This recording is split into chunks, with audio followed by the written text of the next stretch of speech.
Hello everyone, I'm the Dream Teller and I'm here to help you today. I know you use this video to fall asleep, so before that, like the video and subscribe to the channel. Also, where are you from and what time are you watching? Now get comfortable and relax. I always thought my sleep paralysis episodes were bad enough on their own. I used to wake up in the middle of the night, unable to move, staring at my ceiling with this heavy pressure on my chest. It felt like my own body was betraying me. But at least those moments ended when I could finally jerk myself awake. I'd sit up, panting, wipe the sweat off my forehead, and try to calm down. That was my usual routine. Then, a few months ago, something else began to happen. I realized I wasn't alone during those episodes. I sensed something at the edge of my bed, like a figure sitting there, watching me, and since then, it hasn't really gone away. My name is Marcus. I live alone in a small one-bedroom apartment. It's on the second floor of an older building. The place has these narrow hallways and creaky wooden floors. At night, every little sound stands out. Pipes groan in the walls. Neighbors shuffle around in the rooms next door. I've lived here for about 2 years. My sleep paralysis started long before I moved here, so I'm used to it. But everything changed one night around 3 months back. That night, I was lying on my bed, half asleep. I felt that familiar heaviness in my limbs. My eyelids were shut, but I sensed I wasn't fully asleep. Usually when that feeling creeps in, I know I'm about to have a bad time. My chest tightens, and I can't move my arms. If I try to wiggle my toes, I feel a numb sensation. That's typical for me. But suddenly I felt a weight near my feet. It was subtle at first, like someone had just placed a hand on my mattress. Then it grew heavier. I tried to open my eyes, but I couldn't. My heart pounded, and my breath got shallow. That weight was real. I felt the mattress sag. I managed to flick my eyes open. My vision was blurry from the paralysis. I could only see shapes and shadows. But there was something tall, sitting on the edge of the bed. It looked like a person, but I couldn't see a face. It had a long, slender form. Its head was tilted down like it was looking straight at me. I heard a low, rumbling noise. It wasn't like a growl exactly. It was more like a deep vibration, almost a muted hum, coming from its direction. I tried to scream or at least call out, but no sound left my throat. My tongue felt glued to the roof of my mouth. Then, as quickly as it started, it ended. My arms and legs jerked and I was free to move again. The weight on the bed was gone. I sprang up, drenched in sweat, feeling the sheets clinging to my back. My heart felt like it was going to pound its way out of my chest. I turned on the lamp beside me and stared at the foot of my bed. Nothing was there, but I could still feel that weird presence. My arms were shaking, my mouth was dry. I didn't sleep again that night. That was the first time I realized something might actually be in my room with me. Over the following weeks, the same thing happened. I'd wake up in the middle of the night, paralyzed, and see that same, tall, faceless shape. It always sat at the edge of my bed or stood in the corner of my room. I never got a clear look at any features, just a blank space where a face should be, with an elongated neck and shoulders that sloped downward. Every time it made that low humming noise as if it was trying to tell me something. After about 2 weeks of this, I started avoiding going to bed. I'd try to stay up late and fall asleep on the couch with the TV on, but that didn't help. One night I dozed off on the couch around 1 in the morning, and I woke up in that same frozen state. My eyes were open, but I couldn't move. The TV was still on, but the screen had gone into standby mode, so the room was dark. I felt the cushions sink next to me. I turned my eyes sideways and saw that shape again. It was sitting on the couch, leaning toward me. That hum vibrated in my ears like a distant engine. My pulse throbbed in my temples, and I tried to move my hand to push it away, but my body refused to cooperate. When I finally snapped out of it, the figure was gone. But my fear had only grown stronger. I realized this thing wasn't just tied to my bedroom. It was tied to me, or at least it felt that way. I went to the kitchen, splashed cold water on my face, and stood there with the lights on for a good half hour. My skin felt clammy. and my stomach churned. Every time I heard a creak from the hallway, I jumped. I thought I saw movement in the corners, but it was probably just my mind. Except I wasn't sure anymore if I could tell the difference. As the days passed, my nights got worse. Whenever I did manage to fall asleep, the figure would appear during my paralysis. That was terrifying, but even after I woke up, I felt it watching me. When I walked around my apartment, I caught myself glancing at the dark corners. Sometimes I thought I saw a silhouette or a shadow shift, but it was never clearly there. Still, that sensation of being watched wouldn't go away. I started doing small things to cope. I bought extra lamps for the living room so I could light up every angle. I kept my bedroom door open, thinking if I could see all the way down the hall, I'd feel safer. But the more I tried to light the place up, the more the shadows seemed to dance along the walls. Every flicker of a light bulb or movement of my own reflection in the windows made my stomach tighten. My nights turned into a cycle of anxiety, half-sleep, and jolting awakenings. One evening, I decided to record myself while I slept. I set up my phone on a tripod and pressed record. I was desperate for proof that I wasn't imagining things. I thought if I saw something on video, at least I'd know I wasn't crazy. I went to bed around midnight. Falling asleep took an hour or two because I kept getting stuck in my thoughts. Eventually, I drifted off. The next thing I remember is that awful pressure on my chest. My arms were pinned at my sides. My mouth wouldn't open. I stared up at the ceiling. That deep noise echoed in my ears again. With my eyes, I tried to look around the room, but I couldn't tilt my head. Finally, I noticed the figure standing against the far wall, near my closet.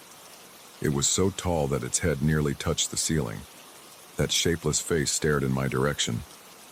The humming sound seemed louder this time. I felt something cold on my arms, like a chill passing over my skin. My eyes started to water because I couldn't blink freely.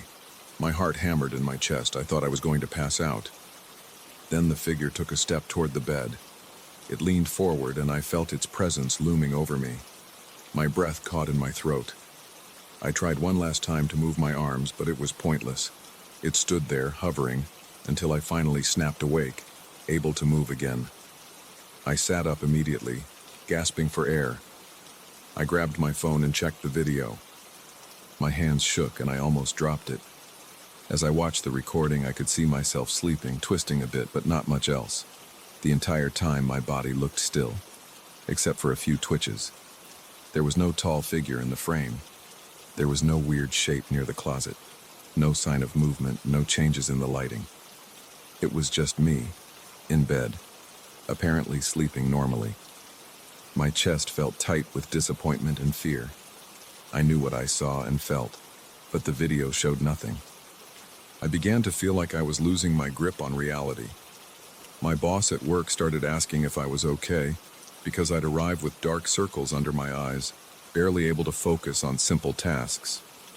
My coworkers looked concerned whenever I spaced out at my desk. I'd catch myself glancing over my shoulder, worried that the figure would follow me into the office. My head throbbed from lack of sleep. My hands shook when I tried to type.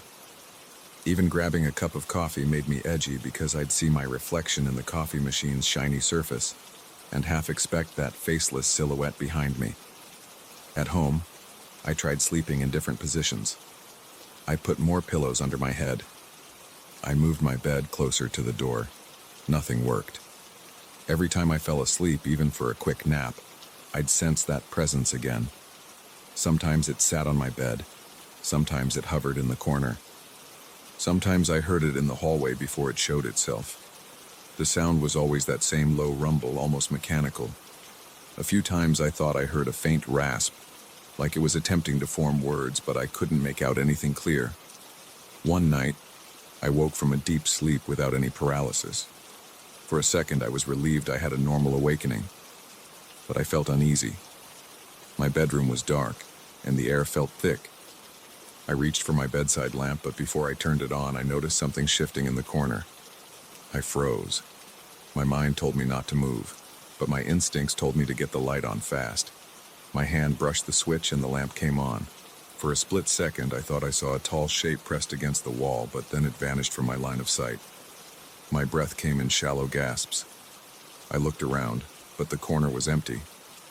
I sat there, blinking. I didn't want to turn the lamp off again, so I just sat with the light on, hugging my knees, trying to calm myself. My heart wouldn't stop racing. It felt like I was stuck in a state of constant fear, even when I wasn't asleep. After that, I got worried I might do something irrational, so I tried to be practical. I set up lights in every room of my apartment. I got a standing lamp for the hallway and left it on all night. My electric bill skyrocketed, but I didn't care. I kept the TV on 24/7 in the living room just for some noise. The presence still lingered, though. Shadows seemed to move at the edges of my vision. When I walked from the kitchen to the bedroom, I felt like I was being followed. If I stopped suddenly, I almost expected to bump into something right behind me. My appetite disappeared. My hands trembled whenever I tried to cook dinner.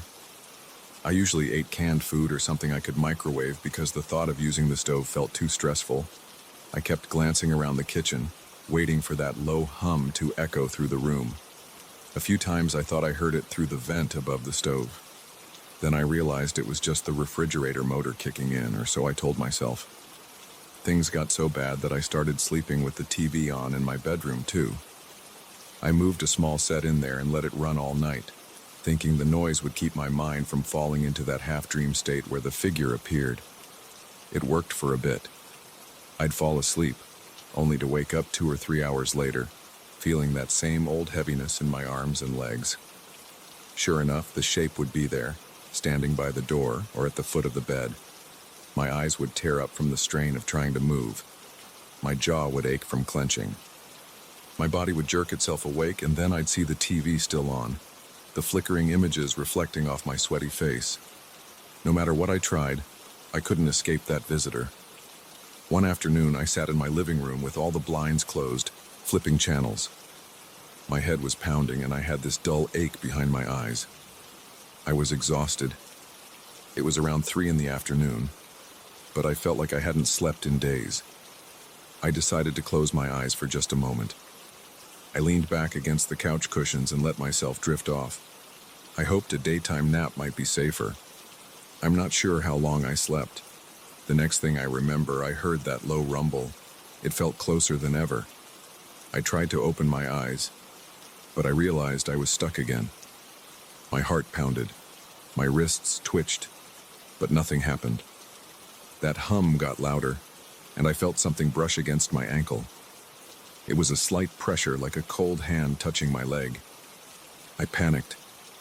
My throat tightened. I forced my eyes open just enough to see the shape standing over me. It looked like it was bending down, reaching for me. I couldn't see a face, but I sensed it staring. My chest burned from my rapid heartbeat. I tried to shout, but no sound came out. The shape leaned in, almost touching my forehead. I could feel a chill spreading over my face. Then, as always, my body snapped awake. I jerked forward, almost falling off the couch. My heart hammered against my ribs. My forehead was slick with sweat. I scrambled for the remote and turned on the lights around the living room, all while breathing heavily. I sat there, staring at the spot where I saw the figure. The air felt thick, like I was breathing through a wet towel. That corner of the room looked empty, but I couldn't shake the feeling that it was still there, just waiting for me to close my eyes again. Now I'm at a point where I expect this presence in every quiet moment. It doesn't only show up during sleep paralysis. I sense it when I'm fully awake, especially in the dim hallways or the corners of my kitchen. Sometimes I'll walk into the bathroom and see a flicker of movement in the mirror before realizing it's just me. But I can't get rid of the tension in my muscles or the sweat on my palms. I'm constantly on edge.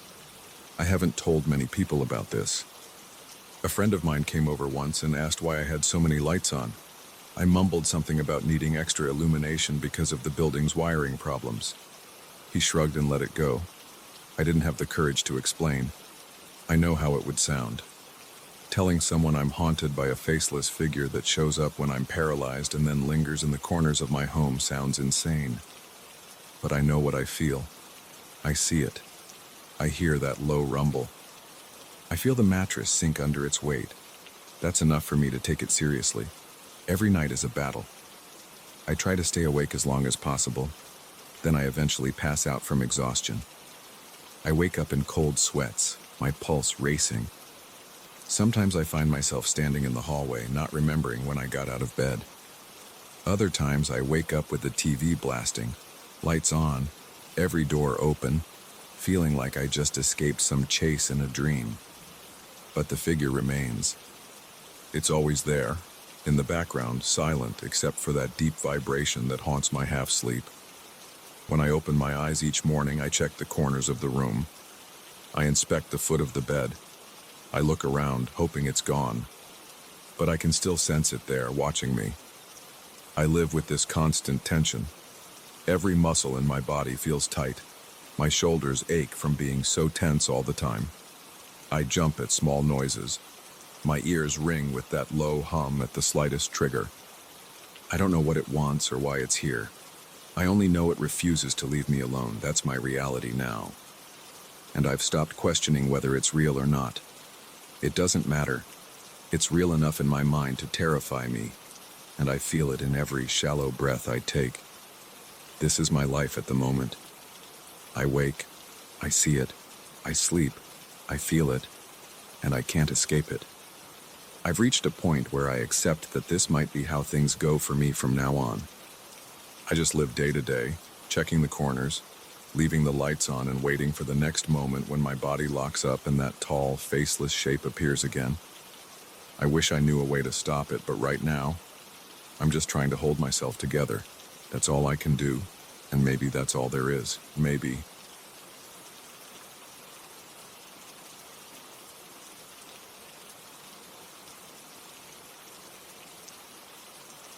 I never expected my own bedroom to feel like a threat. After my last relationship ended, I thought having a large room to myself would be a relief. The first few nights were quiet. I had space to stretch out, and I didn't have to worry about anyone else's schedule. But everything changed one night when I turned off the lights and settled under my blanket. I felt the mattress sink beside me, as if someone had laid down. The air in the room seemed to thicken. My heart pounded, and every breath felt tighter. I didn't see anyone when I opened my eyes, but it felt like a body was right there. When I tried to sit up, my muscles locked. I stayed there, staring at the dark, not sure if I was awake or dreaming. Then I heard these soft, muffled breaths, followed by low whispers I couldn't understand. I couldn't move or speak. I just lay there, completely tense, waiting for morning to come. When the sun rose, I forced myself out of bed, telling myself it was just a weird nightmare. I tried to ignore the feeling that I hadn't been alone. All day, I felt distracted at work. My brain kept flashing back to the moment when the bed dipped next to me. I brushed it off. I told myself it was just my imagination, or maybe I'd shifted my weight. But the memory stuck to me. I didn't talk about it with anyone. It felt too strange to share. The next night, I climbed into bed with a small sense of dread. The quiet in my place grew heavier. I left a lamp on in the corner, hoping that the soft glow would help me stay calm. For hours, I stared at the ceiling, struggling to relax. Eventually, I started drifting off. Then it happened again. The bed sagged as if a weight pressed down on the mattress near my right leg. I bolted upright. The lamp was still on, and I could see the shape of my blanket, but I couldn't see any figure or outline. I felt a chill. It wasn't just a drop in temperature. It was like a line of cold moving across my skin. I swung my legs off the bed, almost stumbling to the floor. My pulse raced and sweat dripped down my face. That moment felt surreal. My eyes scanned the room, from the windows to the closet doors. Everything looked normal, except for that charged feeling in the air. I walked around, checking if the windows were open or if there was any draft. I found nothing unusual. Still, I couldn't shake the sensation that someone was watching me. I tried to go back to bed, but sleep never really came. I dozed off for minutes at a time, snapping awake whenever I felt a slight movement or heard a faint noise. The morning after was rough. My head ached, and my eyes burned from lack of sleep. A coworker asked if I was sick. I just said I hadn't slept well. It was the truth, but I couldn't give the real reason. I didn't want people thinking I was losing it. At lunch, I tried to distract myself with my phone, but I kept thinking about how I'd be back in that room at night. That evening, I lingered in the living room with the TV on until I couldn't keep my eyes open. I was hoping exhaustion would override whatever weird thing was happening. I finally shuffled into my bedroom around 2 in the morning. I didn't even bother turning on the overhead light. I just used my phone's flashlight to find my way to the bed. I dropped onto the mattress, shut my eyes, and prayed for sleep to come fast. I woke up later to the sound of a gentle but steady breathing. I froze. My heart hammered in my chest. The breathing was too close, maybe a foot away from my head. I flipped onto my back and reached for my phone. The screen lit up, casting a weak glow around me. I saw nothing, but the breathing continued, soft and calm. It sounded like a person trying to remain unnoticed. I didn't dare speak. I just slid backward, pressing my spine against the cold wall behind me. Then, a new noise started. Whispers, hushed and quick, like someone was muttering in another language or speaking too low for me to catch any words. My palms got sweaty. I thought about leaving the room, but I was shaking so hard I couldn't even sit up properly. Eventually, I found the courage to stand. I grabbed my pillow and comforter and bolted to the living room. I spent the rest of that night trying to sleep on the couch. Every little sound made me jump. I kept looking at the hallway, expecting to see something peek around the corner. The next day, I decided I needed to take some action. I checked the entire house for loose vents or anything that might cause drafts or weird noises. I even inspected the bed frame, the mattress, and the floor under the bed. I found nothing strange. The room was big, but it didn't have any secret doors or hidden spots. Everything was in order. I tried sleeping with music on. I put a small speaker next to the bed, hoping some background noise would cover whatever I'd been hearing. It helped for a while. I managed to doze off without jumping at every sound. But a few hours later, I felt something yank my blanket down about 6 inches. I opened my eyes and there was no one there. The blanket slid again, inch by inch, while I watched. My throat went dry. I pulled it back up, but it jerked away like an invisible hand was tugging it. I lost my grip for a second and the blanket nearly fell off the bed. My heart pounded. Adrenaline rushed through my body, and I felt a rush of heat in my face, even though I could sense a cold spot next to me. I sat up, forcing the words out of my mouth. "Stop!" My voice cracked. Everything went quiet. The blanket stayed in place after that, but I couldn't sleep. I kept the lamp on again, not sure if darkness made this thing stronger or not. I waited until morning, my eyes darting around the room every few seconds. As days turned into weeks, the atmosphere in my bedroom became heavier at night. I tried sleeping in hotels a couple of times, just to see if it would give me a break. Those nights were fine. Nothing weird happened. But I couldn't just run away forever. Eventually, I'd come home, stare at my bedroom door, and feel my stomach tighten. I started dreading bedtime. Even when I was bone-tired, I was scared to lie down, because I knew that presence would make itself known in some small but terrifying way. One evening, I tried to face it head-on. I went to my room early, switched on every light, and sat on the bed. I said aloud, "Whoever's here, show yourself." I waited. My eyes roamed the walls. I listened for any sign of movement. Nothing happened. Minutes passed and my heart rate slowed a bit. Maybe it was done. Maybe I was just scaring myself for no reason. But the moment I switched off the lamp and lay down, I felt a heavy weight press on my chest. My breaths came out in short, desperate gasps. My limbs went stiff, and I couldn't lift my arms or legs. I panicked. My mind screamed for me to move, but my body wouldn't respond. I heard that breathing again right near my ear. The pressure on my chest increased. I felt like I was drowning in the air. When the weight finally lifted, I sucked in a sharp breath and scrambled off the bed. My entire body trembled. My hands were numb. I hurried to the bathroom, flicked on the lights, and splashed water on my face. My reflection looked pale, with dark circles around my eyes. I just stood there feeling more exhausted and helpless than ever. I kept trying to explain it logically, but nothing made sense. I didn't have a single piece of solid evidence other than my own experiences. Over the next few nights, the same pattern continued. I felt the bed sink. I heard the breathing and the whispers. Sometimes the blanket moved. Other times I felt a cold touch on my shoulder or leg, like an icy fingertip brushing against my skin.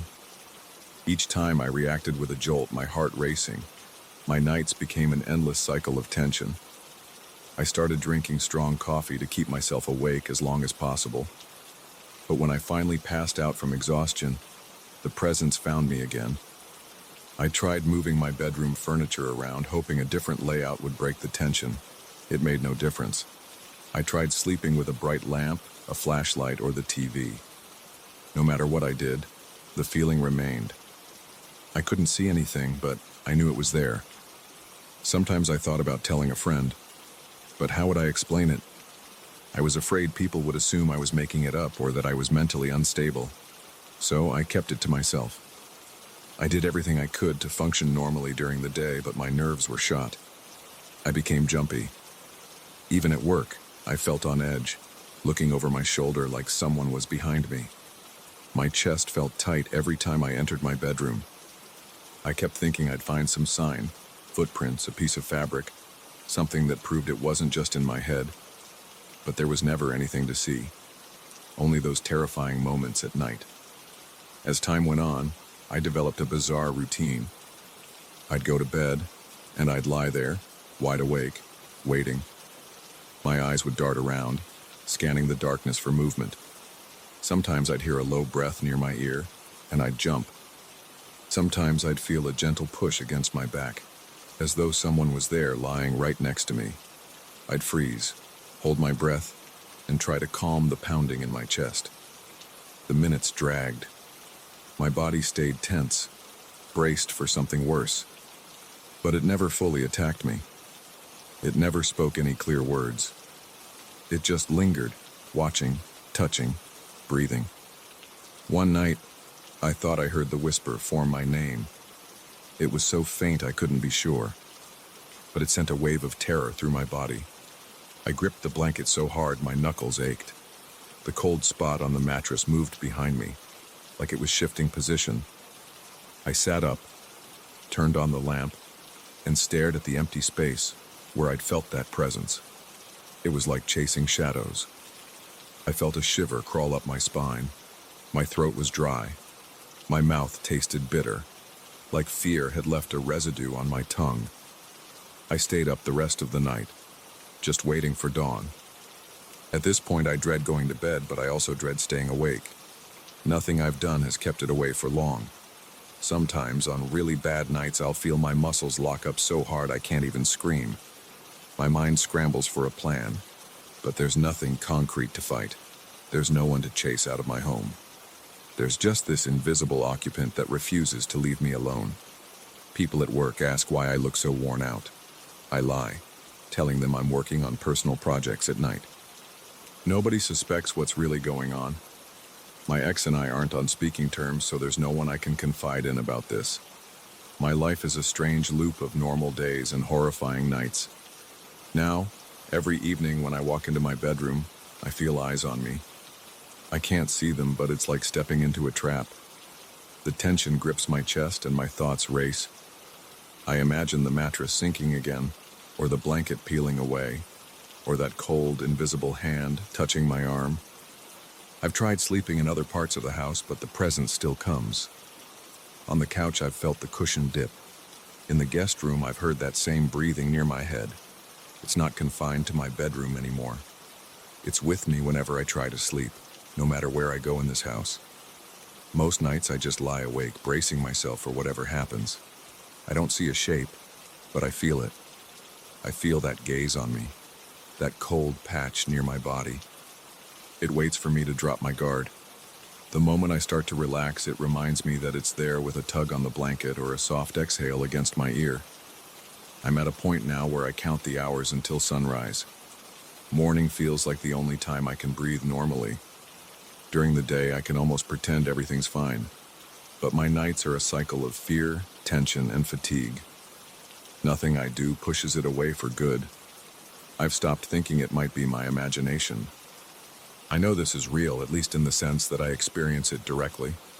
It never reveals itself as a person or a figure, but it's constant. It's an uninvited guest that shares my bed and leaves me shaking. I keep waiting for a final confrontation, but nothing changes. Every night, it's the same torment. Sinking mattress, cold air, whispers, and that paralyzing grip on my mind. I don't know how long I can live like this. I want to feel safe in my own house, but I can't remember what safety feels like anymore.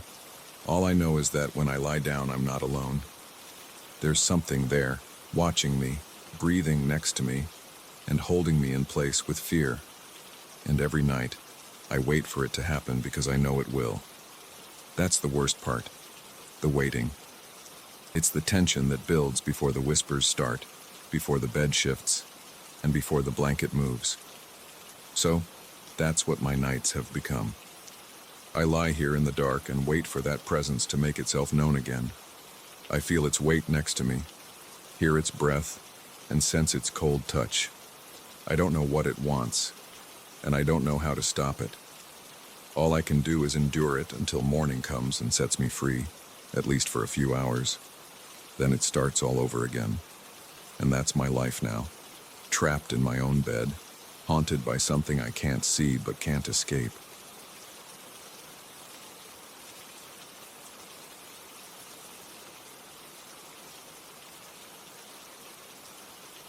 I jolted awake on my second night in that old house because I heard footsteps above my bedroom. I'd turned in early, but the noise sounded like boots on the floor directly overhead. My heart thumped against my ribs as I stared at the ceiling. I lay there, wondering if someone had broken in or if there was some animal crawling around in the attic. The problem was, I was told there was no attic. The official paperwork for the house said it had 2 floors and nothing else. But after I arrived, I discovered a narrow stairway hidden behind a warped bookshelf on the 2nd floor. It led up to a cramped, dusty space with a low ceiling. I found strange symbols carved into the wood up there, and ever since, my nights had been tense and uneasy. I'm a middle-aged guy with nothing special going on in my life. I never planned on inheriting anything, let alone a centuries-old house in the middle of nowhere. A distant relative I never met passed away. His lawyer contacted me, said I was next in line, and gave me the keys to the property. I didn't have to pay anything for it, so I figured I might as well check it out. I expected a run-down place, maybe something I could fix up or sell, but I had no idea what I was walking into. The house stands on a large piece of land surrounded by tall trees and thick underbrush. The paint on the exterior is mostly peeled off, revealing gray wood. The porch steps creak under my weight. Some windows are cracked and the front door sticks if I don't use my shoulder to push it. The first time I stepped inside, I smelled damp air and old wood. Dust motes floated in the sunlight. Floors squeaked with every step I took. The first floor has a living room, a hallway, a kitchen, and a small bathroom that looks like it hasn't been updated since the 70s. The living room has a tattered couch, a crooked coffee table, and a tall grandfather clock that hasn't worked in years. The second floor has 3 bedrooms and another bathroom. 2 of the bedrooms are empty, just bare floors and chipped paint on the walls. My bedroom has a large bed with a saggy mattress. A small dresser sits in the corner. I placed my suitcase on top of it on the first day and never bothered fully unpacking.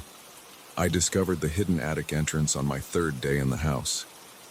I was exploring the 2nd floor hallway and noticed that a tall bookshelf was set into the wall but didn't seem firmly attached. The wood behind it looked different, like it had been cut out.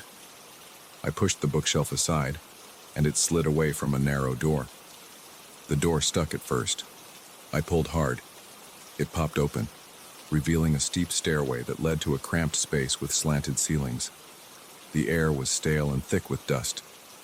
I coughed as I climbed up and tried to keep my balance on the wobbly steps. Once inside, I looked around with a small flashlight. The attic floor was rough wood covered in grime. A single old trunk sat in the corner. I nudged it open and found nothing except some yellowed newspapers and a broken lamp. I noticed strange symbols carved into the floorboards near the trunk. They looked like circles, lines, and odd shapes I couldn't interpret. I found more of those markings on the walls hidden behind cobwebs. The shapes were uneven, like they'd been carved in a hurry or with a shaky hand. I ran my fingers over them, feeling the grooves in the wood. My gut twisted, and a chill moved up the back of my neck. I didn't understand why someone would carve those symbols here, and I felt a wave of unease. I left the attic and closed the door behind me. That night I struggled to fall asleep. The house was silent at first, except for the usual creaks and groans that come with old buildings. I tossed and turned in bed. Around midnight, I heard that first round of footsteps. They were slow, deliberate steps right above me. The hair on my arm stood up. I turned on the lamp by my bed, swung my legs over the side, and listened. The steps seemed to circle around, and then they stopped. I felt my pulse pounding in my ears. I picked up a flashlight and walked out into the hallway. I stood under the attic door looking up. Everything was still. I told myself I was imagining things. I stayed there for a minute, then returned to bed. But it kept happening. Night after night, footsteps dragged across the attic floor. Sometimes it sounded like pacing. Other times it seemed like they rushed from one side of the room to the other. It never lasted more than a couple of minutes, but each time I heard it, my chest went tight. I stayed frozen in bed, waiting for it to stop. When morning came, the house felt empty and calm. I tried to convince myself it was just my nerves, or some raccoon in the rafters. But I knew it didn't sound like an animal. One evening I decided I couldn't keep ignoring it. I grabbed a lantern from the living room along with a heavy flashlight and waited until it got dark. I turned off all the lights on the second floor, stood in the hallway by the attic entrance, and listened. At around 11, I heard a faint scraping noise above me. My hands started shaking a bit and I tightened my grip on the lantern. The scraping turned into clear, steady footsteps. I pulled the attic door open and climbed up slowly, my eyes scanning the dark corners. The beam of the flashlight swept across the floor. I saw dust swirling, but no sign of movement. The symbols on the wood looked darker than before, like the lines had been gouged deeper. I pointed the flashlight around, checking the walls. Nothing, but I felt watched, like the air itself was pressing against me. My breathing got shallow. My arms felt weak. I set the lantern on the floor, shining it to the far edges of the attic. Still no movement. Then I heard a quick tap behind me. I spun around, nearly dropping the flashlight. I saw a flicker of a shadow near the corner. I felt my stomach twist. I shouted, "Who's there?" My voice cracked. No response. The tapping stopped. My heart was pounding so hard that my ears rang. I stood there for another minute, sweat collecting on my forehead. After I convinced myself I was alone, I backed down the stairs, never turning my back on the room. I closed the attic door, pushed the bookshelf back, and went to my bedroom. I locked the door, even though I knew it wouldn't help much. I spent the rest of the night awake, listening for anything else. The next morning I tried to focus on cleaning the place and ignoring what had happened. I scrubbed the kitchen floor, wiped the counters, and dusted the old furniture in the living room. I turned on the radio in the kitchen, hoping the background noise would keep me from hearing every little creak in the house. Around mid-afternoon, I decided to open some windows to air the place out. When I opened the windows upstairs, I saw that the roof outside the attic area looked intact. There were no broken shingles or holes where an animal could slip through. I stood in the hallway a while, looking at that hidden door behind the bookshelf. I wanted to seal it shut, but I also worried that might just make things worse. Instead, I left it alone and tried to push the thought out of my head. Later that night, I settled in the living room. I flipped through some old magazines. I found a few references to local folklore and old houses in the area. Most of it was just small-town gossip, stories about families that owned land for generations. Nothing jumped out at me. I turned off the lights around 10 and went upstairs. I felt uneasy, but I was too tired to investigate anything else. I got into bed, left the lamp on, and stared at the ceiling. After a while, my eyelids grew heavy. I woke with a jolt when I heard a loud thud above me. My heart slammed into my chest. I reached for the lamp switch, knocking over a glass of water on the bedside table. I cursed under my breath as water spilled onto the floor. I looked up at the ceiling, waiting to hear more. The footsteps started again. They were heavier this time, more insistent. I felt the weight of each step in my gut. I squeezed my eyes shut for a second, trying to steady my breathing. I didn't want to go up there alone in the middle of the night, but I couldn't just lie there listening. I grabbed my flashlight again and walked down the hallway. My legs felt stiff and a cold sweat beaded on my neck. I moved the bookshelf aside, opened the attic door, and aimed the flashlight at the stairs. I climbed up. My mouth felt dry and my pulse hammered. At the top, I swept the flashlight across the floor. Dust drifted in the beam. Everything looked the same, except the symbols seemed more pronounced. The lines looked fresh, like they had been carved all over again. My throat went tight. I inched forward, feeling the floor creak under my feet. In the far corner, I saw a shape that looked like a figure hunched over. My heartbeat soared. I froze and blinked. The shape didn't move. I realized it was just an old coat draped over the trunk, something I hadn't noticed before. I let out a shaky breath. My flashlight glided over the walls. Nothing there. No one. But my skin prickled from head to toe. Something felt deeply wrong. It was like the air carried an electric charge. Every hair on my arm stood up. Suddenly, a scraping noise came from right behind me. I spun around. The flashlight flickered, and I heard the attic door slam shut. I lunged toward the stairs, thinking someone had pulled it from the outside, but the door was just stuck. I yanked it open. I felt my chest tighten with panic. I nearly fell as I stumbled down the steps. I pushed the door closed behind me, shoved the bookshelf back in place, and hurried to my bedroom. My hands trembled so much that I could barely hold the flashlight. I spent the next day making calls to see if I could get someone to check the house. I reached out to a local handyman, told him I thought I heard animals in the attic. He showed up in the afternoon. He checked the roof, the walls, and the small vents. He said he didn't see any signs of infestation. No droppings, no nests, nothing that would explain the noises. When I asked about the hidden attic, he just said it was old. He said the wood up there was rotting in places, but he didn't see any direct cause for strange sounds. He didn't mention the symbols, and I didn't bring them up. I just paid him and thanked him. He left, looking a bit uneasy, probably because of my questions. That evening, I walked around outside the house with a flashlight, checking every wall and window. All of them seemed sealed. The attic windows were just small vents near the roof. They were intact. I looked around the tree line, but I didn't see anyone lurking out there. The property felt deserted except for me. When I went back inside, I locked every door and window. I stood in the hallway staring at the bookshelf that hid the attic door. A part of me wanted to rip it out, nail the door shut, and never go back up there. But I was also curious about those symbols. I wanted to know why they were there and who put them there. Night fell and I headed to the bedroom. My heart pounded each time I imagined those footsteps above me. I turned on the lamp again like it was some kind of shield against the unknown. Around midnight, I heard the faint sound of creaking wood. I sat up. I watched the dim light dance along the walls. The steps started. They were light, almost like a person tiptoeing. I felt my stomach clench. I grabbed the flashlight and listened. The steps stopped for a moment, then started again, slower and heavier. I stood, walked to the hallway, and stared at the bookshelf.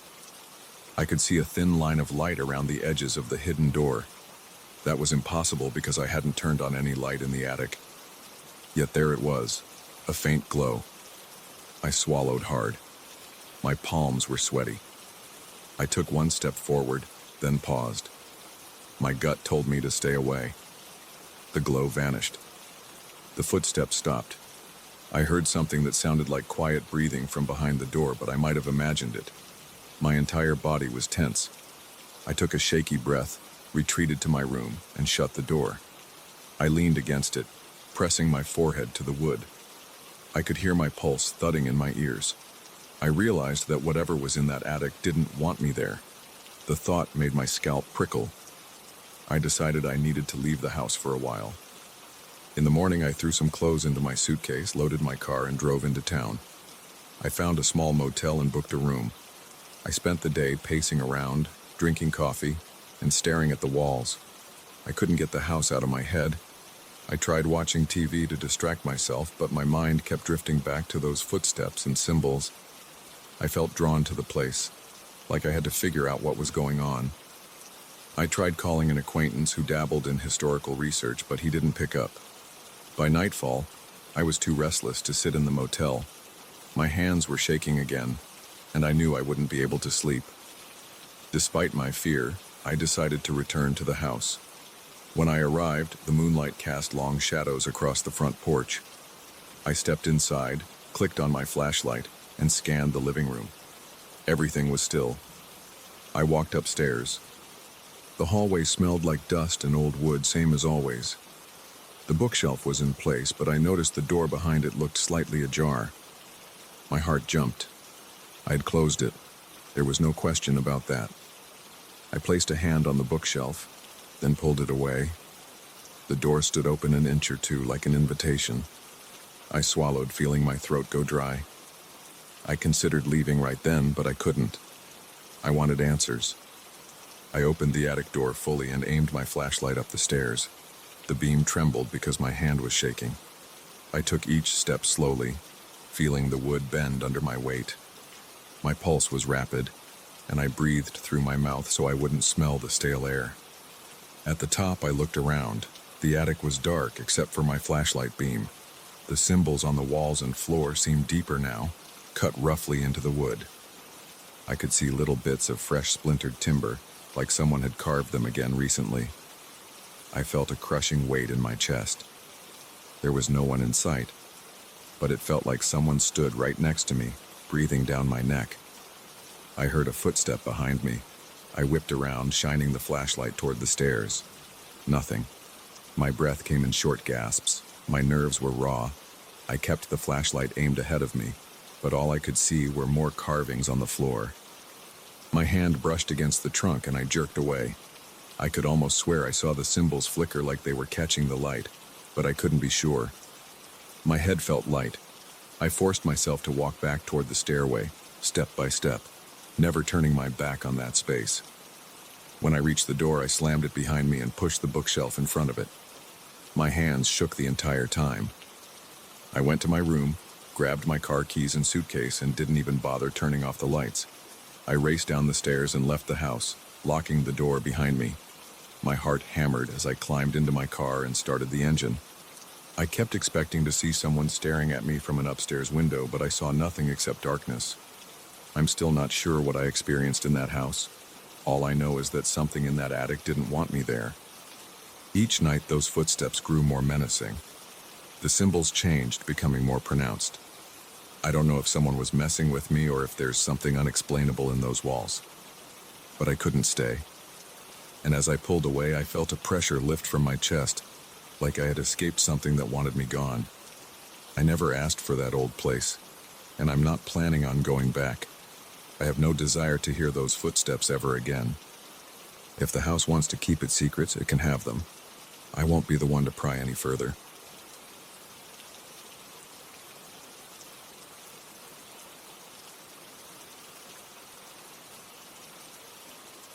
I never planned on sharing this story, but I can't keep it inside anymore. My basement has a locked door and something on the other side keeps calling my name. That's not a figure of speech. I actually hear my name coming through the wood.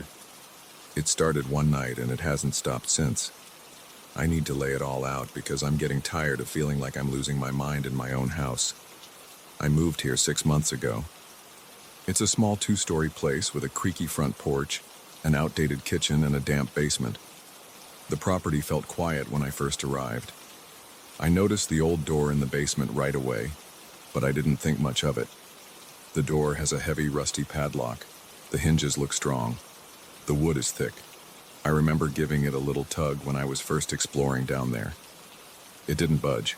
I assumed it was a storage room the previous owners used. I had no key, and I was busy unpacking the rest of my boxes, so I left it alone. For the first few weeks, I spent my time painting walls and rearranging furniture. Work was busy. I would leave early and come back late. The basement turned into a space for junk. Old clothes, boxes of tools, random stuff I wasn't ready to throw away. I almost forgot about the door. It was there, locked, and I felt no urge to open it. I had plenty to deal with upstairs. Then one night I was in bed, almost drifting off. Around midnight I heard a repetitive sound. It was faint at first. I thought it was something outside, maybe a branch against a window. I got up, walked around, checked the windows. I couldn't find anything out of place. I tried to settle down again, but the sound got louder. It was a tapping or knocking noise. My stomach felt tight, and I noticed my heart beating harder. I could tell the noise was coming from below me. It was coming from the basement. I'm not the type to panic over small sounds, but this one felt different. It had a rhythm. It wasn't random. There was a pause between each knock, like someone was waiting for me to respond. I grabbed my flashlight, threw on a pair of shoes, and headed downstairs. I took every step slowly. The house felt colder than usual, or maybe it was just my nerves. When I reached the basement door, the tapping stopped. I opened the door and flicked the light switch. The basement light was dim, but it showed me enough to see the path to the far side where the locked door stood. There was nothing moving around in the main area. I stepped down carefully, my hand tight on the banister. My flashlight shook in my grip. I could hear my own breathing, shallow and uneven. I walked closer to the locked door. Everything looked normal at first. The padlock was still there, metal flaking off in rust. Then I saw a slight movement in the wood.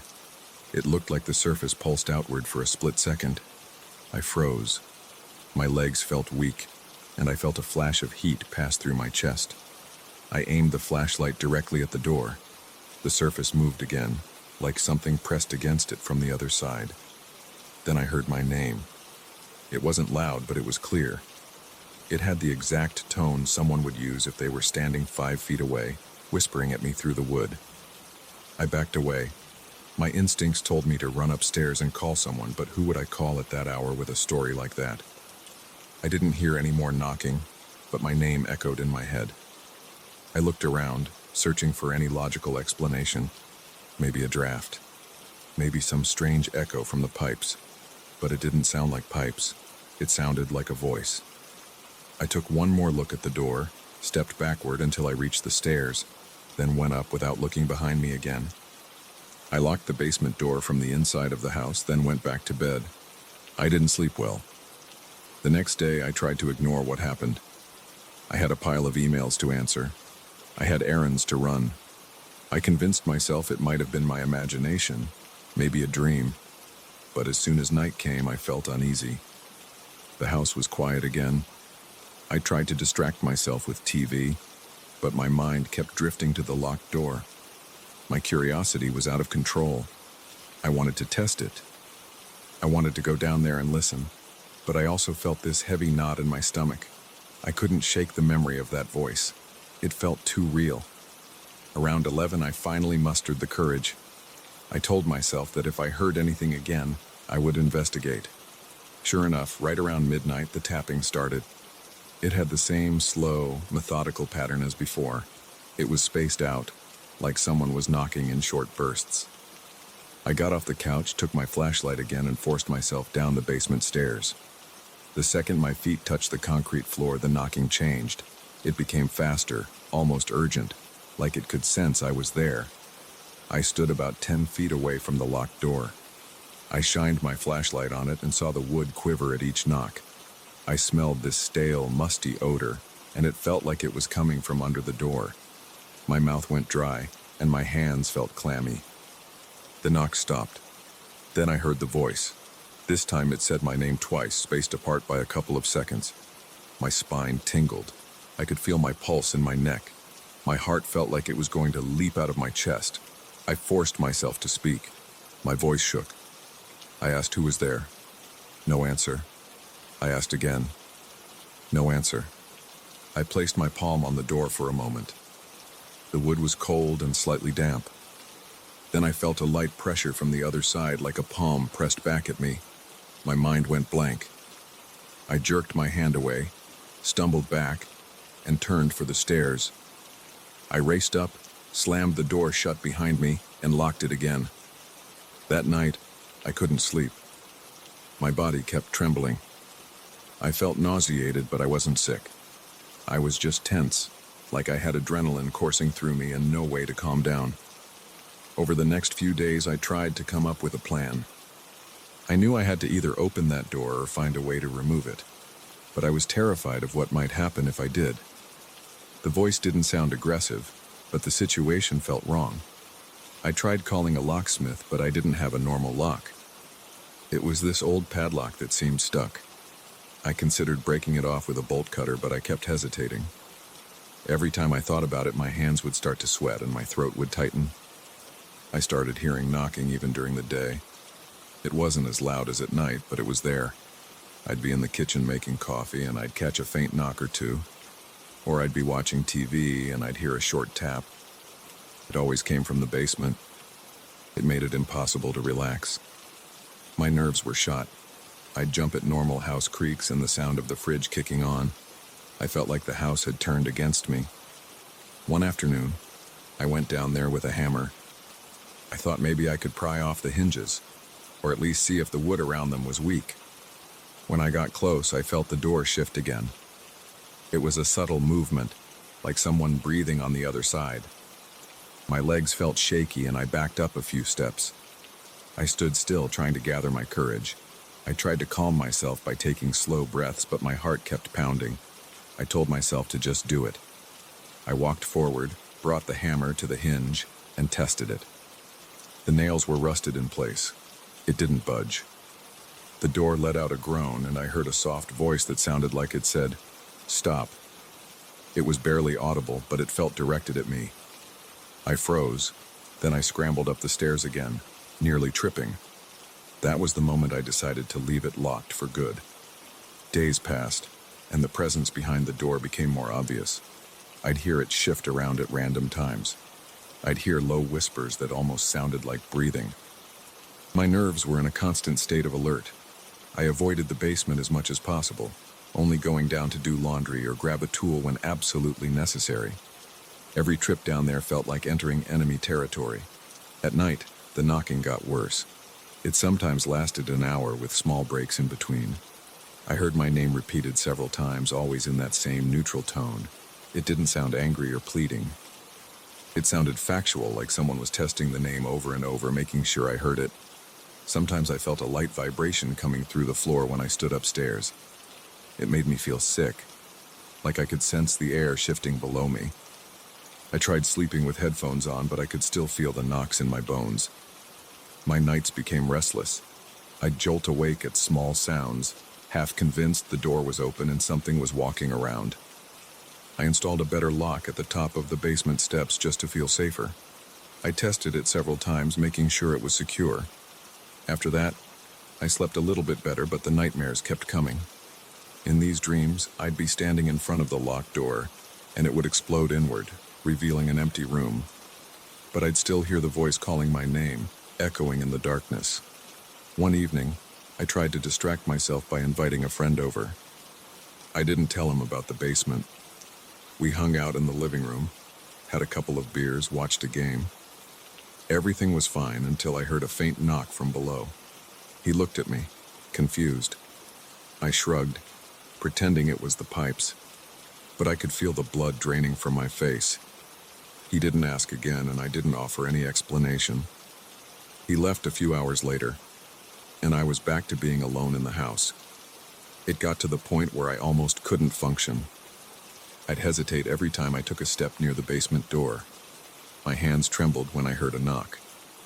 I started leaving lights on at night because the darkness made the knocking sound even louder. I'd lie in bed, staring at the wall, counting my own breaths, waiting for the next time I'd hear a soft tap or the voice. The scariest moment happened 2 nights ago. I was in the basement for a quick check to make sure my water heater wasn't leaking. I was near the center of the room, bent over to look at the heater's base. Suddenly, I heard scraping on the locked door, like fingernails against wood. I felt my stomach drop. I turned with the flashlight, shining it on the door. The scraping stopped. I stood there holding my breath, waiting.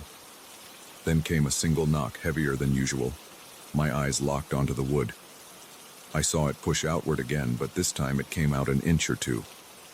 It snapped back like a heavy force pulled it from the other side. I stumbled back, nearly losing my footing. I didn't say a word. I just scrambled up the stairs, taking them two at a time. My lungs felt tight. My throat was on fire from breathing so fast. I slammed the basement door shut and locked it, then backed away, keeping my eyes on the doorknob. I half expected it to rattle. It stayed still. Since that night, I haven't gone back down. The knocking continues, but I've blocked it out by cranking up the volume on my TV or keeping music on. I try to go about my daily routine. I cook, I clean, I do my job. But in the background, there's always the knowledge that the locked door remains sealed below, with something behind it that calls my name. It never yells. It never begs. It just knocks and repeats my name over and over, like it's waiting for me to open that damn lock. I've considered leaving this house. Part of me wants to pack up and rent a place somewhere else, but that's easier said than done. Selling a house with a locked door in the basement that makes noises isn't easy. Also, there's a part of me that can't walk away without knowing what's in there. I have a hammer, a crowbar, and a strong urge to end this. But every time I muster the courage to go down and break the lock, I remember that cold pressure against my palm.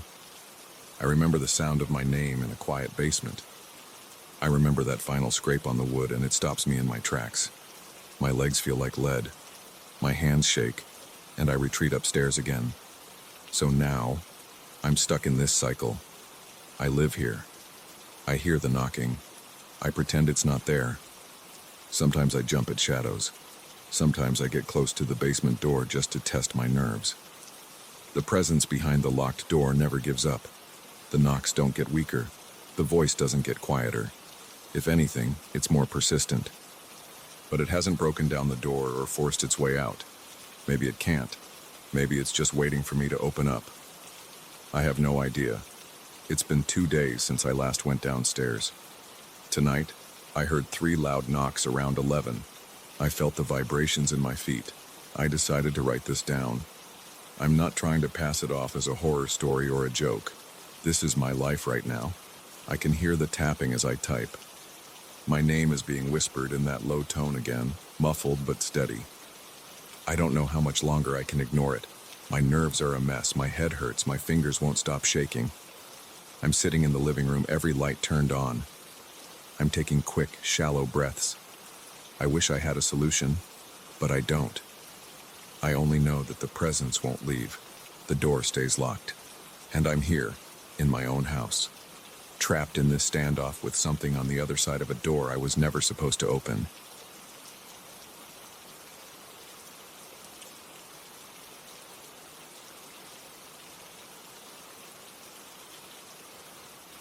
I locked the door to my old workshop in the city, looked at the chipped paint on the handle, and turned away. I had a small pile of luggage in my car, plus a few boxes in a rented truck behind me. I felt tired. I felt a little nervous too. My plan was to get away from all that noise and clutter and move to a quiet place where I could start over. A month earlier, I had found a listing for a dusty old warehouse in a village far from any major road. The price was low and nobody else seemed interested. I bought it after one quick visit. I wanted to turn it into an antique shop because I'd been selling odds and ends for years, and I liked that kind of work. The outside had peeling paint, the roof looked a bit crooked, and the interior smelled like moldy wood. But it felt right. It felt like a new start. The day I arrived in the village, I noticed how slow everything moved. The main street was narrow and quiet. A few people sat on benches talking softly. No one seemed to be in a hurry. I parked in front of my newly purchased warehouse and sat there for a moment, listening to the breeze. The building looked older than I remembered. The sign that used to say Baker's General Store hung crooked above the entrance. The windows were dusty and some boards along the porch were rotted. I thought it would need a lot of work, but I wasn't scared of that. I was more concerned about the structure. I didn't want to sink my savings into a building that might collapse. Still, I got out, stretched my arms, and looked around. A neighbor across the street waved at me. He seemed friendly enough, but I felt a slight chill in the air that had nothing to do with the temperature. I opened the front door of the old warehouse and walked inside. My footsteps stirred up dust. The shelves were still there from when it was a general store. The counters had old receipts and faded advertisements. The smell inside was stale, like wet paper left too long in a corner. I walked to the back room and found a small office. It had a single window facing an overgrown backyard. In that office, I saw a trap door in the ceiling, right above a wooden desk. I wondered why I hadn't noticed it before. I stood on my toes and poked at it with a broom handle. The door rattled a bit, but it was stuck. I figured I'd deal with it later. I spent the rest of that afternoon hauling boxes in, setting up a makeshift living area in one corner with a cot and a small table. I felt sore from the drive, so I decided to call it a day. That night, I tried to sleep on the cot. The building was silent. There were no cars passing by. It was a lot quieter than the city. I liked that at first, but then I started hearing little creaks and pops. Old buildings always make noise, but around midnight I heard something else. A soft dragging sound above me. It was like someone was slowly walking on dusty floorboards, but with a strange limp. The footsteps seemed to move back and forth. At times they stopped, and then I heard something like a muffled growl. My heart started pounding. I could feel a knot in my stomach. I told myself it was probably a raccoon or some stray animal nesting up there. But the sound had a weird rhythm. It wasn't quick like a scampering mouse. It was slower, heavier. I lay in the dark, gripping my blanket, breathing hard. After a few minutes, the sounds faded. I stayed awake a long time, listening. My throat felt dry, and my forehead was damp with sweat. Eventually, I drifted off. The next morning, I told myself I must have dreamed most of it. I got up, put on my boots, and decided to check that trap door again. I didn't have a ladder, so I stacked a few crates to reach it. When I pushed, it moved, but it seemed jammed from the other side. I used a crowbar and pried it open. It took a few hard shoves before the door gave way. I angled my flashlight beam up there, then hoisted myself through the opening. The attic was cramped, with a pitched roof and rafters crisscrossing above. Dust tickled my nose. A single window at the far end let in a weak shaft of light. I saw crates, old trunks and cobwebs hanging from the rafters. The floor creaked under my weight. As I walked, I caught a whiff of something foul, like spoiled meat. I put a hand to my nose and tried not to gag. A few feet away, I noticed scratch marks on one wall. They were deep and uneven, like something with claws had tried to dig through the wood. My chest tightened. I shone my flashlight across the surface. Several long gouges were spaced out, parallel. I had never seen anything like that in a building. The smell got stronger near that wall. I took a step back and shuddered. My breath felt shaky. I scanned the rest of the attic and saw more gouges near the far corner. Then I heard something rattle behind some stacked crates. It made me freeze. I gripped my flashlight like a weapon, but I didn't see anything move. My heart was pounding so loud I could hear my pulse. I whispered a quick curse under my breath. I stayed there listening. Nothing else happened, so I turned around and made my way back to the opening. I climbed down, put the trapdoor back, and just stood there, my hands trembling. I had never believed in ghosts or monsters, but something was up there. Maybe it was just a large animal. I told myself it could be a diseased raccoon or some kind of feral dog that found its way in. The smell alone told me something was rotting. I decided I should call someone, maybe an animal control service. But in that village, nobody had a listing for such a thing. I asked around later that day, but the neighbors just shrugged. One person suggested I call a handyman who sometimes dealt with pests. I scribbled his number in my notebook. That afternoon, I tried to focus on clearing out the front room. I moved dusty shelves, threw out garbage, and started to set up a small display for my antiques. I tried to keep my mind occupied, but every time I glanced at the office, I felt a surge of dread. I decided to prop a chair against the trapdoor, hoping that would do something if whatever was up there decided to push its way down. I caught myself laughing nervously at the idea. It felt ridiculous, but I did it anyway. My hands were clammy. Each time the old boards creaked under my feet, I looked over my shoulder. By evening, I was exhausted. I cooked some canned soup on a little camping stove and ate it at my folding table. The rest of the warehouse was dark and silent. I tried to distract myself by checking my phone, but there was spotty reception. Around 11, I got ready for bed. I turned off the overhead light, leaving only a small lamp near my cot. A dull orange glow filled that corner. My cot was next to a stack of unpacked boxes. I lay there, my mind racing. Eventually, I closed my eyes. Then I heard it, the scraping sound above me. It was slow at first, like something heavy dragging itself across the floor. My heart thumped. My breathing grew rapid. I sat up, grabbing the lamp. I didn't want to go investigate, so I just listened. The dragging sound paused. Then I heard a low, guttural noise. It made my skin crawl. I broke into a cold sweat. I felt a shiver run down my arms. I thought about shouting, but I was afraid of whatever might answer. My mind raced with questions. Was it an animal? Was it a person? The building had been abandoned, so maybe some squatters took refuge in the attic. But those scratch marks didn't look like they were made by normal human fingernails. I couldn't stop imagining those deep gouges in the walls. My stomach churned. I was sweating, even though the air felt chilly. Eventually, I heard a soft thud. Then silence. I lay back, my head on the pillow, staring at the ceiling. I didn't sleep more than a few minutes at a time that night. My body felt tense, and every small sound made me jolt. By morning, my muscles ached, and my head throbbed. I decided to call the handyman right away. He said he couldn't come until the weekend. That was 4 days away. I felt my frustration growing, but I had no other lead. I had to stick it out. I spent the next few days sorting through old stock, cleaning shelves, and trying to ignore the occasional scuffling noises above. During the daytime, it was quieter. I might hear a soft bump here or there, but nothing like at night.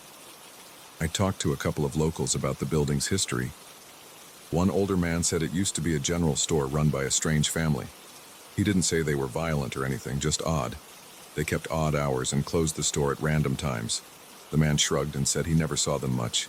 They left years ago. Nobody else moved in because the roof needed repairs and the structure was old. I asked if anyone ever mentioned strange noises in the attic. He just laughed and said old buildings always creak. That didn't calm my nerves, though. The memory of those claw marks lingered in my mind. On the third night, I tried a different approach. I set up a small tape recorder near the office door to see if I could capture the sounds.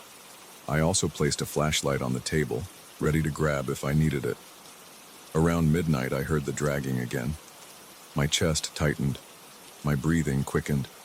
The sound seemed slower this time, like it was moving in circles. I heard a scraping noise, like claws or nails on wood. My hands were shaking, but I picked up the flashlight and crept toward the office. I stood under the trap door, shining the beam at the ceiling. The sound stopped. I waited, my knees feeling weak. My stomach did flips. I could smell that foul odor drifting down. It was the same putrid stink I caught in the attic. I gagged and covered my nose, stumbling back. Then a loud thump came from above. I almost dropped the flashlight. I muttered a curse, backed away, and hurried back to my cot, my heart hammering. I sat there, wide-eyed, waiting for more sounds. Nothing happened after that. I finally got a few hours of sleep around dawn. The next morning, I played back the tape. The quality was terrible, but I heard a distinct growl and a scraping noise. My pulse quickened as I listened. I couldn't figure out what it could be. It didn't sound like a simple raccoon. It sounded deeper. I felt my mouth go dry. I wiped sweat from my palms. I saved the tape, thinking maybe I'd show the handyman when he arrived. If he believed me, maybe we could go up there together. I didn't want to confront this thing alone. When the handyman finally showed up, he was a stocky guy with a thick beard. He had a calm demeanor, but when I told him what I heard, he frowned. He agreed to check the attic. I stood aside as he climbed up the crates and opened the trap door. He sniffed the air. I saw his face twitch at the smell. He switched on a bright work light and hoisted himself up. I waited below, feeling a swirl of relief and dread. He took a few slow steps inside, shining the light around. I heard him grunt. He told me about the claw marks. He said they looked too large to be normal raccoons. He poked around some crates. Then I heard him curse softly. He said there was some kind of nest in the corner, made of torn fabric and sticks. He also said there was something slimy on the floor. He didn't specify what. The smell got so bad he had to come down after a few minutes. He told me he could set some heavy-duty traps, but he wasn't sure it was a typical animal. He suggested I call someone else with more experience. I thanked him, paid him for his time, and watched him drive off. I felt alone again. That night, I sat in the front room, looking out the window at the dark street. I was tired of feeling helpless. I wanted to chase that thing out or block off the attic entirely. But what if it fought back? I didn't own a gun, and the only weapon I had was a rusty crowbar. I ended up sitting with my back against the wall, listening to the silence. I had that crowbar by my side and my flashlight in my lap. When I heard the dragging steps, I tensed up. My breathing got shallow. I gripped the crowbar and waited. The steps moved across the attic. The growling came next, soft at first, then louder. My heart pounded. The lamp on my makeshift table shook in my unsteady hand. The air felt colder. My neck muscles cramped from tension. I thought about shouting, but I was afraid to provoke it. I sat there for hours, muscles aching, eyelids heavy. Around 4 a.m, the noises stopped. My shirt was soaked with sweat. My mouth tasted bitter. I finally crawled to my cot and collapsed. I felt sick from exhaustion and stress. When I woke up, it was almost noon. I forced myself to eat some cereal and tried to think about a plan. Maybe I could board up the trapdoor. But then I remembered it might tear right through if it had claws strong enough to leave marks in the walls. I paced around the warehouse, feeling my nerves fray. I stared at the phone, not sure whom to call. Nobody believed in weird creatures in an attic. They'd just say it's an animal. But animals didn't smell that foul. Animals didn't walk like that. I've been here a few weeks now. The antique shop isn't even open yet. I can't focus on setting up my business. Every night I brace myself for those steps and growls. I'm convinced there's something in that attic that isn't just an animal. The handyman's reaction confirmed it. I don't know how to make it leave. Part of me wonders if I should just pack up and abandon this place, but that would ruin me financially. And a piece of me needs to know what's up there. I feel stuck, like I'm in some standoff with this thing. So far it hasn't come down and I haven't gone up again. But each night the sounds are there, and they get a little louder. The smell seems stronger too, seeping through the cracks. I sit here writing this out at my folding table, trying to stay calm. It's past midnight. The rotting odor is drifting through the office door. I can taste it in the back of my throat. My hands keep shaking and I wipe sweat from my forehead every few minutes. Outside, the village is silent. No one's awake to hear my shouts if something happens. I keep thinking about those deep claw marks. I see them in my mind, like a warning that I'm trespassing. Part of me wants to grab my flashlight, climb up, and face it. But I feel this intense dread when I imagine shining that light into the corner and seeing some shape moving. My heart is racing just from that thought. I'm not sure I have the courage to do it. I can hear it now, dragging across the attic floor. It's louder than before. The boards creak under its weight, and I hear a ragged, throaty sound. My pulse is pounding in my ears. My hands feel numb. I'm clenching my jaw so tight it hurts. The scraping of claws against wood is right above me. It's slow and deliberate. I don't know what it wants. I don't know why it's here. I only know it won't leave on its own. The thought of trying to force it out makes my stomach twist. I don't know what might happen if I do, but I don't know how much longer I can live like this either. I'm stuck in this old warehouse with something that doesn't belong in the human world, and I'm afraid it's only a matter of time before it decides this isn't a stalemate anymore.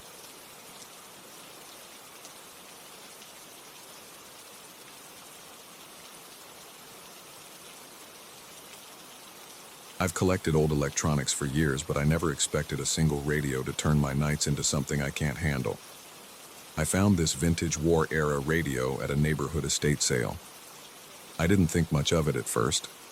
It looked sturdy, with scratches on the sides and some chipped paint around the edges. It smelled like dust and old metal. I paid more than I usually would because the seller insisted it had some historical value.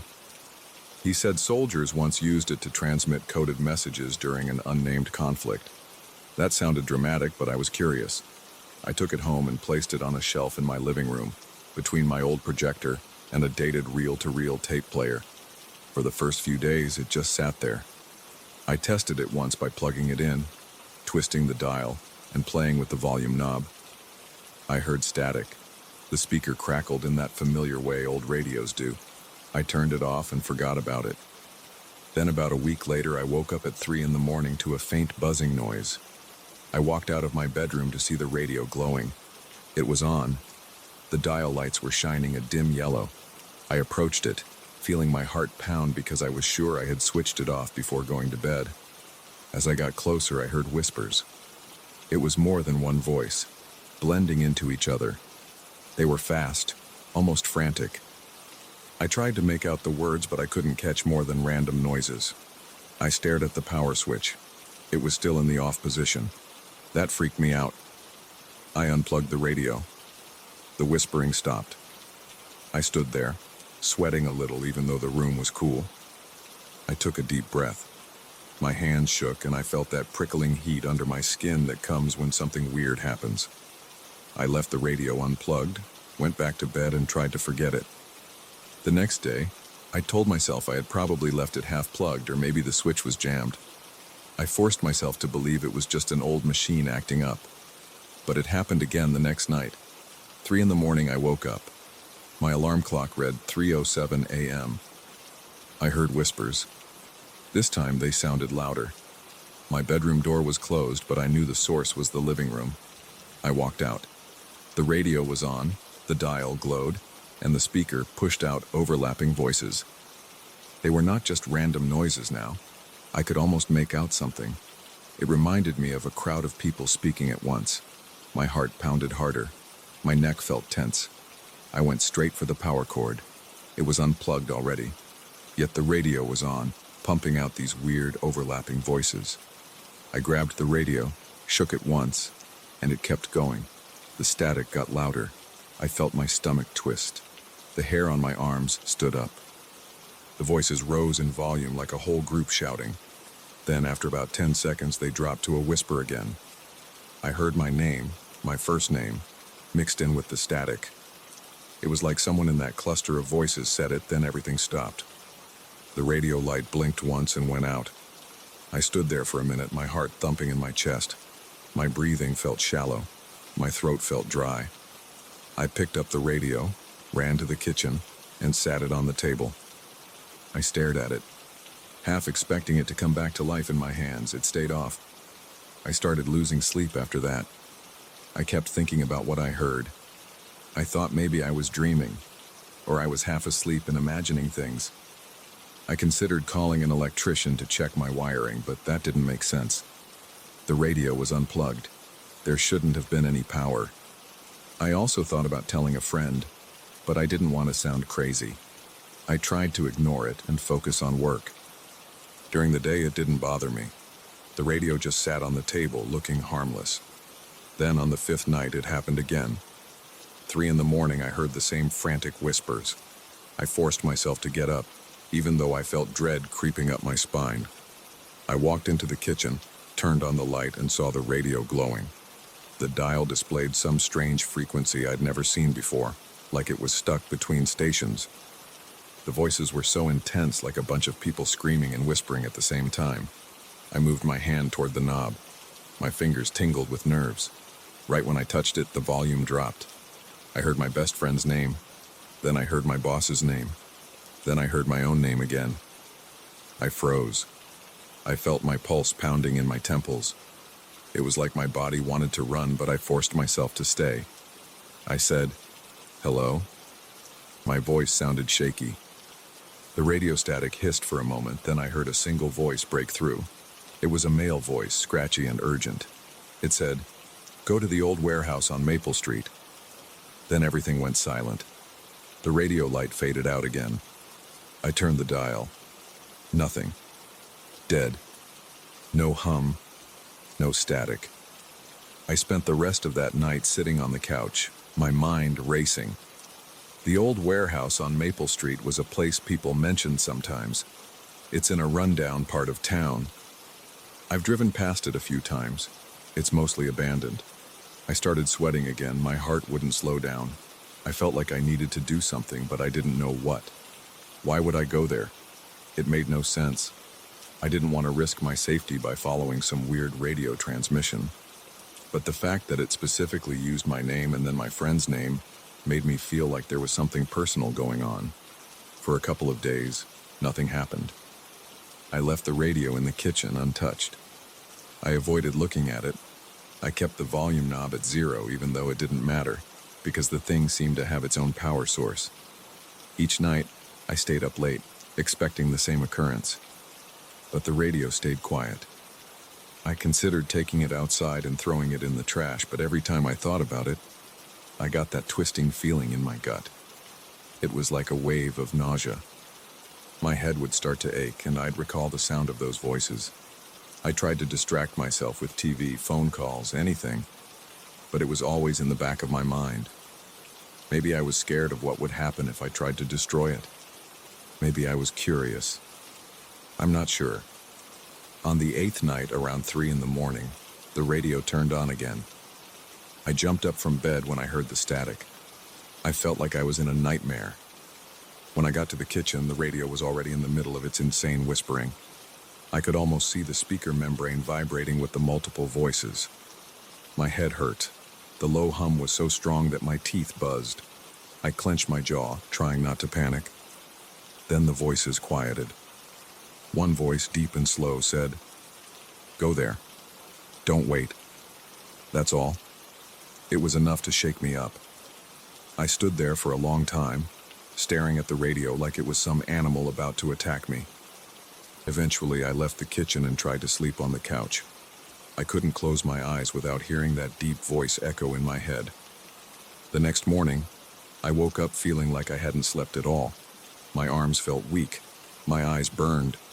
I tried to drink some coffee and go through my usual routine, but my thoughts kept circling around the warehouse on Maple Street. I decided to drive by it in the daylight. I figured I could take a quick look, see if anything stood out. Around noon, I got in my car and drove across town.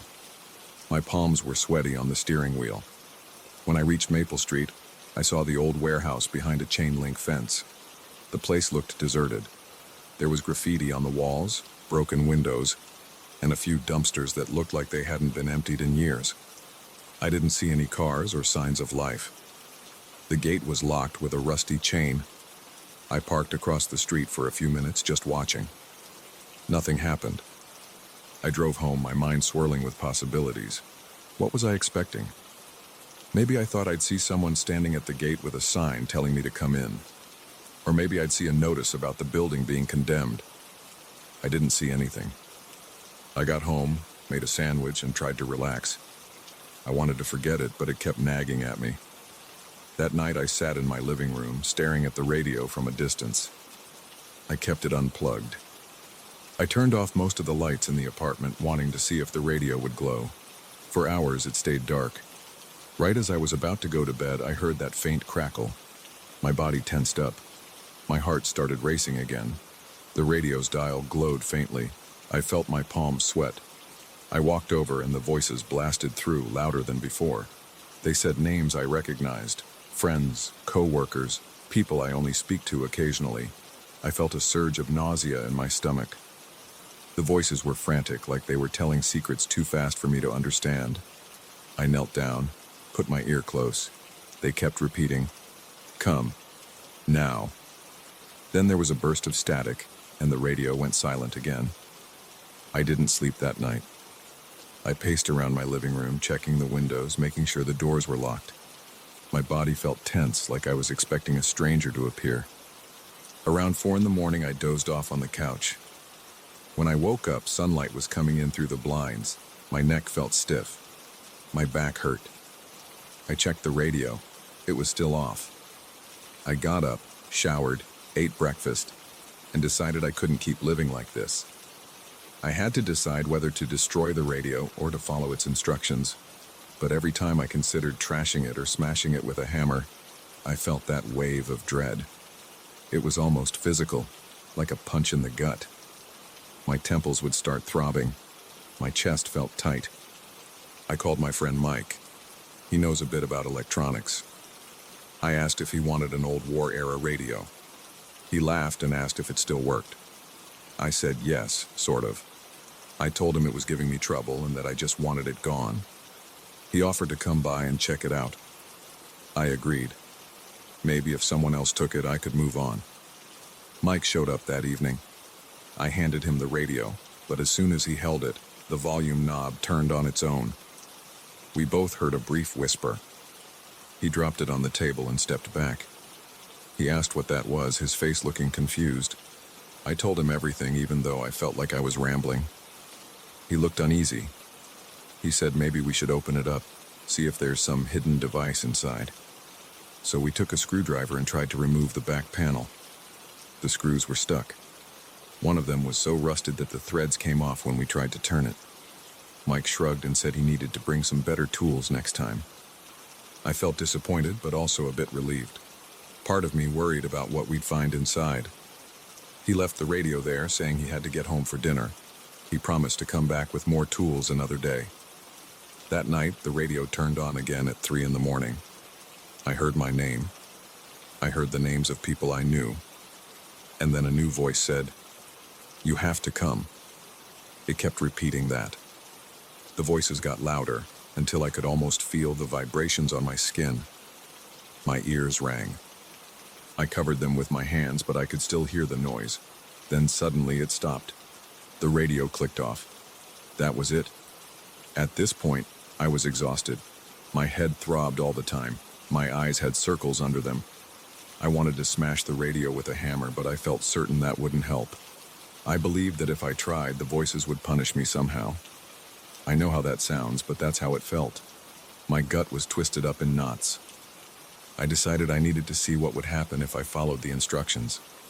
Maybe I'd find a clue or something that would let me get rid of this nightmare for good. The next night, I prepared myself. I put on a jacket, sturdy shoes, and stuffed a flashlight in my pocket. At around 2:30 in the morning, I grabbed my keys and headed to my car. My hands were trembling on the steering wheel. My chest felt tight. I drove through the empty streets toward Maple Street, passing closed shops and dark houses. My headlights cut through the darkness, but I kept checking my rearview mirror, half expecting someone or something to appear behind me. When I got to the warehouse, it was quiet. The moon was out, giving off a dim light. The chain-link fence and rusty lock were still there. I parked across the street and listened. Nothing. I got out of the car, feeling the cool air on my face. It smelled like concrete and stale water from the puddles near the curb. I walked up to the fence. My heart was pounding so hard I could hear it in my ears. I tugged on the chain, and it rattled loudly. I felt that wave of dread again, like I was doing something I shouldn't. But I reminded myself that staying away wasn't working either. I scanned the fence and saw a loose part near the corner. The chain links were bent. I pushed them aside and managed to squeeze through. My jacket got snagged and I pulled on it until it tore slightly. My breath came out in short bursts. Inside, I turned on my flashlight. The warehouse looked even more run down up close. The windows were all smashed. The paint was peeling. I saw a side door that looked partially open. I stepped over broken glass and trash. My shoes crunched on gravel. I felt exposed. No voices. No sign of anyone. I reached the side door, put my hand on it, and pushed it open. It creaked loudly. Inside, there was a large open area. My flashlight showed me scattered debris, old crates, and some rusted metal beams. The floor looked wet in places. I took a few steps forward, scanning the darkness. My pulse was racing. I felt sweat trickle down my back. I kept thinking any second I'd hear those whispers or see someone, but it was silent. I called out, "Hello?" My voice echoed. No reply. I shone the flashlight around, taking slow steps. I saw something that looked like a makeshift table in the corner. When I got closer, I saw a couple of broken radios, some old headphones, and scattered papers. My heart rate sped up. Was someone collecting radios here? I stepped closer. The papers were torn and covered in scribbles. I couldn't read them clearly. They looked like frequencies and random notes. I poked around for a few more minutes. I found nothing else significant. The place was empty. I felt a combination of relief and disappointment. I had expected something dramatic or terrifying. Instead, it was just an empty, decrepit warehouse with a few random items. After a while, I walked out the same way I came. As I squeezed back through the fence, my thoughts raced. Why did the radio want me here? Did I miss something? I drove home, my eyes scanning the rearview mirror the whole way. I parked, went inside, and saw that the radio was glowing. It was on even though it was unplugged. My body froze, my mouth went dry. I walked over and the voices whispered again. They sounded angry, like they were scolding me. I couldn't make out exact words, but the tone felt accusatory. My stomach knotted. I said, I went there. There was nothing. The voices crackled, then cut out. The radio clicked off. Now I'm stuck in this cycle. Every night the radio comes on at 3 a.m. The voices repeat that I need to return or that I have to do something else. Sometimes they chant my name. Sometimes they mention people in my life. Every time I think about getting rid of it, I feel like I'll lose my mind. The voice gets louder. The static buzzes in my ears and my body seizes up with anxiety. I'm not sure how to break this connection. I haven't told my friend Mike about the last developments yet. I don't think he'd understand. I'm living in a constant state of tension, waiting for that moment in the early morning when the radio lights up and the voices start. I feel like I'm at their mercy.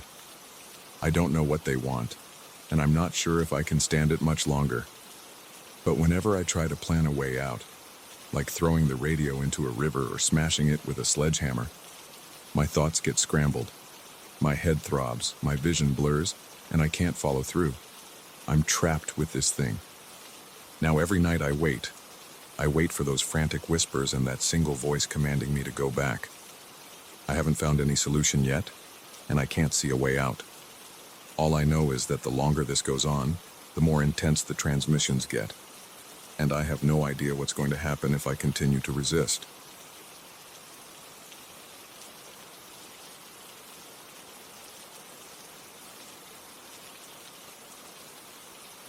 I noticed something strange a few weeks ago when I got out of bed and walked to the bathroom. I was rubbing my eyes and trying to wake up. My shoulder ached from sleeping on one side too long. When I passed by the mirror in the hallway, I saw my own reflection, which looked normal at first glance. Then I glanced at the floor. My shadow was slower than me, like it took an extra second to catch up. It was almost unnoticeable. I shrugged and thought I was just seeing things. I continued to the bathroom, splashed my face with cold water, and told myself I was probably still half asleep. Later that morning, I was in the kitchen making coffee. I saw my shadow on the wall to my right. The sun was coming through the window, so it made sense. I lifted my arm to scratch my head. My shadow lifted its arm just a tiny bit after I did. It was maybe a fraction of a second, but my heart skipped.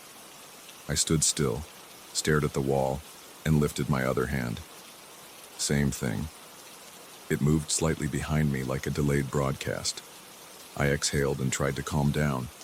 I decided I should ignore it for now, maybe do some stretches or something. I told myself my eyes were playing tricks under the morning light. I had just started a new project at work and I was feeling tired. I convinced myself it was stress or exhaustion, but it kept happening.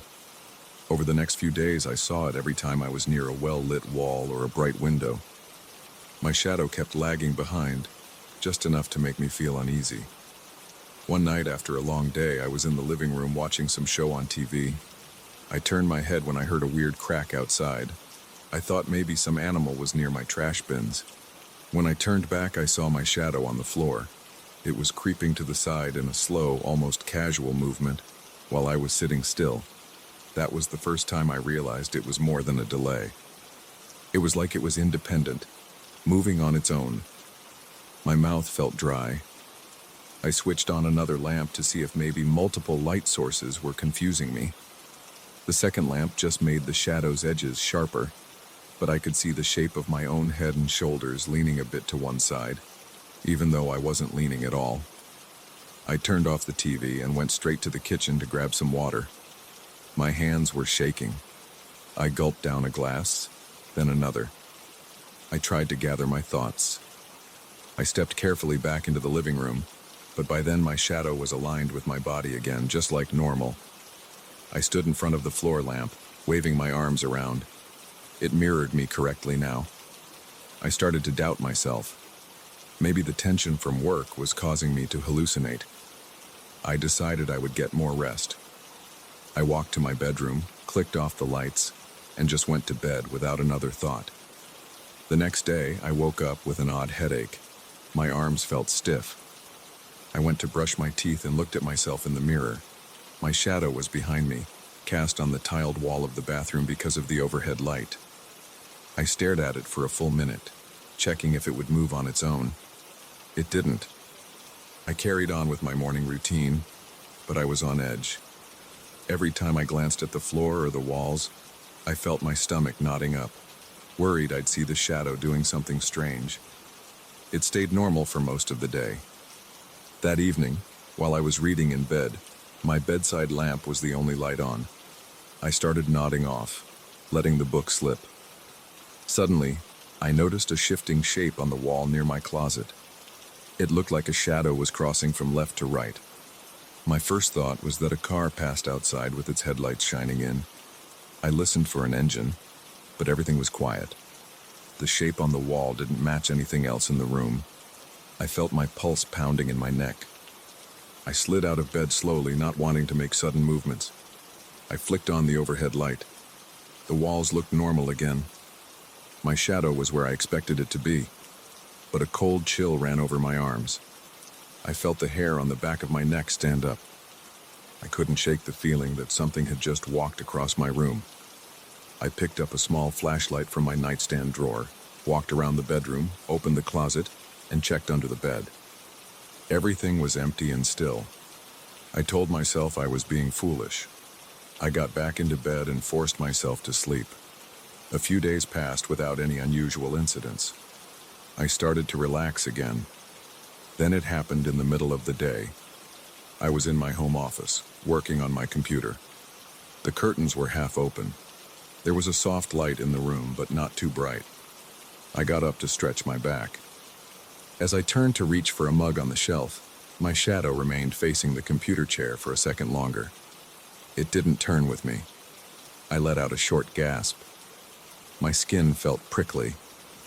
I set my mug down, backed away, and just stared. The shadow turned slowly to face me as if it was catching up. Then it stood still, matching my shape again. I felt sweat forming on my temples. I didn't know what to do. I walked over to the light switch, turned it off, and turned it on again. The shadow flickered and moved with the change in lighting, but it didn't separate from me that time. My heart was thudding against my chest. I tried to focus on breathing. I closed my laptop and decided to go for a walk around the block to calm down. Outside, everything was normal. The sun was setting and I could see my shadow trailing behind me in the streetlights, but I didn't notice any delay. The air was cool. I walked for about 15 minutes, trying to clear my head. When I got back, I went straight for a shower. I let the hot water run over my shoulders. I stared at the tiled wall, thinking I must be dealing with some kind of extreme stress or sleep problem. That night, I turned off all the lights, except a small lamp in the hallway. I thought if I kept the apartment mostly dark, I could avoid seeing my shadow do anything weird. But around midnight, I woke up to use the bathroom. I walked back to my bedroom and saw a faint outline against the wall. It looked like a person's silhouette, but I knew it was mine. The difference was that there wasn't any direct light source in my room strong enough to cast a clear shadow. I stood frozen. My heart was racing so hard I could hear it in my ears. The shape moved an arm, but I was standing still. I rubbed my eyes. I flicked the bedroom light on. The silhouette was gone. My throat was tight. I couldn't decide if I should run out of the apartment or stay. I ended up pacing around my bedroom for a while, feeling restless. My body was tense and my mind was buzzing with questions. I tried looking up weird phenomena on my phone, searching phrases like shadow moving on its own or delayed shadow. I mostly found fantasy stories or superstitions. That made me more nervous. Over the next few nights, the behavior became more intense. Sometimes I'd catch the shadow in my peripheral vision, gliding across a wall without me moving. A couple of times I woke up with the feeling that something was watching me. I'd open my eyes and see that silhouette near the corner, as if it were crouching down. It was always gone when I turned on the lights, but I could still feel my chest pounding and my muscles tightening. I started leaving lamps on in the living room and hallway, hoping constant light would remove the strange illusions. It didn't help much. One evening, I was sitting at the kitchen table, eating a quick dinner. The overhead fixture was bright enough to illuminate the entire room. I felt a shift in the air like a draft passing by. Then I heard a faint scraping sound by the fridge. I pushed my chair back slowly, got up, and checked behind the fridge. Nothing was there. But when I turned around, I saw a dim shape on the far wall near the sink. It was my shadow, except it was on the opposite wall from where it should have been. I didn't see any direct line of light that would cast it there. My stomach cramped up. I felt a wave of cold sweat on my forehead. I stepped closer and the shape slid along the wall, almost behind the counter, out of my view. That was when I really panicked. I grabbed a large flashlight from a cabinet. I shone it at the wall, searching for the shadow. Nothing. I turned on every light in the apartment. I checked each room, opening closets, looking under furniture, opening curtains, making sure everything was bright. I didn't see it move again, but I was so tense I couldn't sleep. I stayed up in the living room, flipping channels on the TV. I kept my eyes on the walls as much as possible. By early morning, I passed out on the couch, still clutching the flashlight. The next night was worse. I was lying in bed, staring at the ceiling. I couldn't relax. Around 2 a.m., I felt a weight on my chest, like the air got heavier. I opened my eyes and saw the shadow on the wall next to my bed. It wasn't just a flat outline. It looked thicker, darker. It glided to the corner where my dresser stood. It crouched there like it was watching. My breath got stuck in my throat. I felt a tremor in my hands. I slowly reached for my phone on the nightstand. I wanted to shine the phone's flashlight at it. Before I could do that, the shadow stretched upward, slid across the wall, and disappeared into the dim corner. My heart was hammering. I noticed I was sweating so much my shirt was damp. I sat up in bed, turned on the lamp, and tried to say something, but my voice was trembling too much. I felt like I should speak to it or yell at it to leave me alone, but I couldn't form the words. I got up, went to the bathroom, and splashed water on my face. Then I checked the mirror. My reflection was normal, but I felt this overwhelming fear that something was right behind me. I spun around, saw nothing. I turned the bathroom lights off and on, trying to see if any weird shadows would appear. Nothing, but that didn't calm me down. For the next hour, I sat on my bed, propped against the headboard with the overhead light on. I didn't see the shadow again that night, but I couldn't sleep. My head throbbed, my legs felt restless, and my stomach kept twisting in knots. I wondered if this thing would somehow take over my body or appear in broad daylight in front of other people. I imagined trying to explain it to someone, but I couldn't figure out how to start that conversation. Eventually, I forced myself to lie down and close my eyes. I don't know what time I finally fell asleep, but I woke up the next morning with the lights still on. My eyes were bloodshot. My back was stiff, and I felt like I hadn't really rested. I checked around the room. I saw no movement on the walls or floor. I turned off the light and walked to the kitchen to make coffee. Part of me wanted to smash every light bulb in the apartment and live in darkness, but I doubted that would help. I knew this thing was more than a normal shadow. It didn't need a light source anymore. It seemed to appear wherever it wanted. Over the following days, I tried to act normal. I went to work, did my tasks, came home. My appetite was shot, and I was jumpy at any sudden movement in my peripheral vision. My coworkers asked if I was okay. I lied and said I was dealing with allergies or a mild flu. I forced myself to keep my professional life together. But at night, the tension always returned. I'd come home, lock the door, turn on the lights, and sit there listening for any weird noises. Sometimes I'd catch a glimpse of the shadow on a wall and my spine would tense up. Once or twice I felt it brush against me, like a rush of cold air over my arms. But when I looked, there was nothing but the normal darkness in the corners. 2 nights ago, I woke up around 3 a.m. I saw the silhouette on my bedroom wall. It was standing, not crouching, like it was waiting. I blinked, and it stepped away from the wall, but it left a faint outline behind, like a smear of darkness. I rubbed my eyes. When I looked again, there was nothing there, just the plain wall. I stayed awake until sunrise, too wired to relax. I'm telling this now because it feels like it's getting worse. I can't ignore it. I can't brush it off as a trick of the light. It's real, and it's happening in my own apartment. My shadow has broken free, in some sense. It doesn't need my movements to dictate what it does. It lingers in the corners, creeps across the floor, appears on the walls without any light source. I can hear faint scraping noises when it's near. I feel a drop in the temperature sometimes, or a heaviness in the air. When it moves, it feels like it's looking for a way out, like it wants to tear itself away from me completely. I don't know what it is or how to fight it. I don't know if it's an entity feeding on my fear or if it's something else entirely. I just know it's real and I can't sleep at night. I keep every light on, but that doesn't stop it. It just shows up wherever it wants. The worst part is watching it stand still, like it's waiting for the right moment. It makes my hands shake and my heart race. I've thought about leaving this apartment and sleeping in a hotel, but I'm not sure it would help. Wherever I go, my shadow follows me. That's what it does. That's what it is. I'm stuck with it. I feel cornered in my own home, trying to keep an eye on every surface it might appear on. I walk around with a flashlight even in daylight, just in case I see it start to move without me. I can't explain it, and I'm afraid to tell anyone.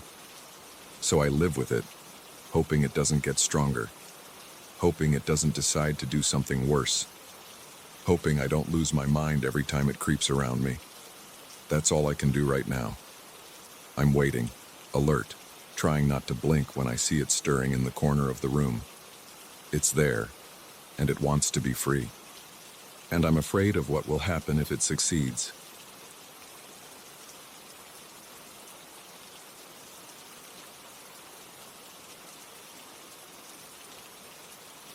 I jolted awake on the couch with my heart pounding.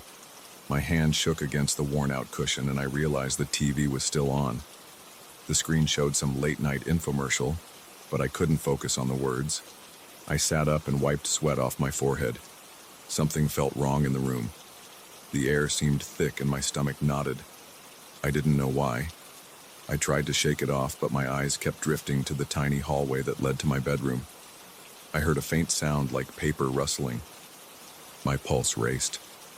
I pushed myself up, walked toward the noise, and stopped at my bedroom door. The noise came from inside the room, near the old dresser under the window. I opened the door and flicked on the light. My dresser was still closed, the top drawer slightly ajar. I heard another faint rustle. It sounded like pages turning, but I couldn't see anything moving. My arms felt clammy and a shiver ran through my back. I forced myself to move forward. My bare feet dragged on the floor, and I felt the rough carpet under my toes. I put my hand on the dresser handle, paused for a second, and pulled it. The inside smelled like old fabric and wood. Under a stack of t-shirts, I found an odd notebook. It was plain with a black cover and blank pages. I'd never seen it before, and I felt a sudden wave of confusion. Maybe I'd tossed it there years ago. I didn't remember. It had no label, no design, nothing on it. I flipped through the pages. They were empty. I placed it on the dresser top and stared at it. My mind was restless, but I told myself it was just a random find. I closed the drawer, took the notebook, and turned off the light. I went back to the couch, laid the notebook on the coffee table, and sat in silence. I felt a mild headache building behind my eyes. I switched the TV off and tried to get some rest, but I kept looking at the notebook every few minutes. It never moved. By the time I finally forced myself to lie down, I was exhausted. The next morning, I woke up with a stiff neck and a sour taste in my mouth. I got dressed and looked at the notebook again. It was still there, untouched. I shrugged it off, made some coffee, and decided to use it for jotting down ideas for a project I'd been thinking about.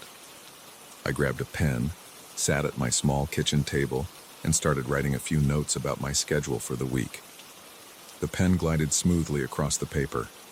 After a few lines, I closed the notebook. I didn't notice anything strange at that moment. It was just a normal notebook in my hands. Later in the day, I felt a tug in my gut. Something made me open the notebook again.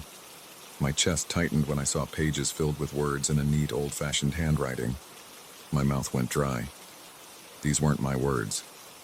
They described places I'd never heard of, places with strange names that looked foreign to me. They mentioned labyrinths, stone altars, and rituals. My mind reeled as I flipped through more pages. It wasn't just random scribbles. There were references to hidden rooms, dark corridors, and instructions for rituals involving bizarre artifacts. My hands trembled when I realized one page included details about me, facts I never shared with anyone, not even close friends. It mentioned a scar on my left shoulder from an accident I had as a teenager. I never told anyone about that scar. It's small, and people rarely notice it. I felt lightheaded. My breath came fast. I scanned the room to be sure I was alone. My heart thumped. I couldn't stop looking at the words. The handwriting was precise, with sharp angles. The letters looked like they'd been written with a fountain pen. The ink had a faded black color. My fingers tingled. I shut the notebook, jumped up from the chair, and paced around the kitchen. I glanced at the clock on the wall. The second hand ticked slowly, and I felt every moment drag. I grabbed my car keys and left the apartment. I needed air. I drove around for a while without a clear destination. My head felt heavy, and my eyes darted from side to side, as if expecting something to appear in the street. I parked at a small coffee shop, went inside, and ordered a black coffee. I sat by the window and tried to calm down. The sun shone on the sidewalk and people walked by. Everything seemed normal, but I couldn't erase the image of those pages from my mind. I kept remembering the lines about altars, robed figures, chanting in the dark. I wondered if I was having some kind of breakdown. Maybe I'd written those things myself in my sleep. The idea made my stomach churn. After sitting in the coffee shop for an hour, I decided to drive back. I walked up the stairs to my apartment, unlocked the door, and stood in the living room. The notebook was on the kitchen table right where I left it, but I felt a chill, like the temperature had dropped. I approached it slowly, hesitating before picking it up. I noticed more pages filled with writing. It was the same harsh handwriting. There were references to creatures described as tall shadows with long limbs. The text said they inhabited tunnels beneath old buildings. I felt sweat dripping down my neck. My heartbeat pounded in my ears. I set the notebook down again and backed away. My eyes stung. I realized I was staring for too long. I forced myself to think clearly. I couldn't just throw it away. I needed to understand what it was. I grabbed it, walked to my living room couch, and placed it on the coffee table. I sat down, feeling the worn cushions under me. My leg bounced nervously. I reached for my phone and searched online for any clue about notebooks that fill themselves with text. I found nothing but fictional stories and random conspiracy theories. My face felt hot. I stood up and walked to the window, looking down at the street. A few cars passed by and a man walked his dog. Everything looked normal out there. My apartment felt like a trap. I spent the rest of the evening pacing around, glancing at the notebook every few minutes. I wasn't sure if I should keep reading it. My mind wandered to the references it made about me. How did it know about that scar? What else did it know? Around midnight, I felt too tired to stay awake. I placed the notebook inside the dresser again, closed the drawer, and crawled into bed. My mind was spinning, but my body was exhausted. After a while, I drifted off.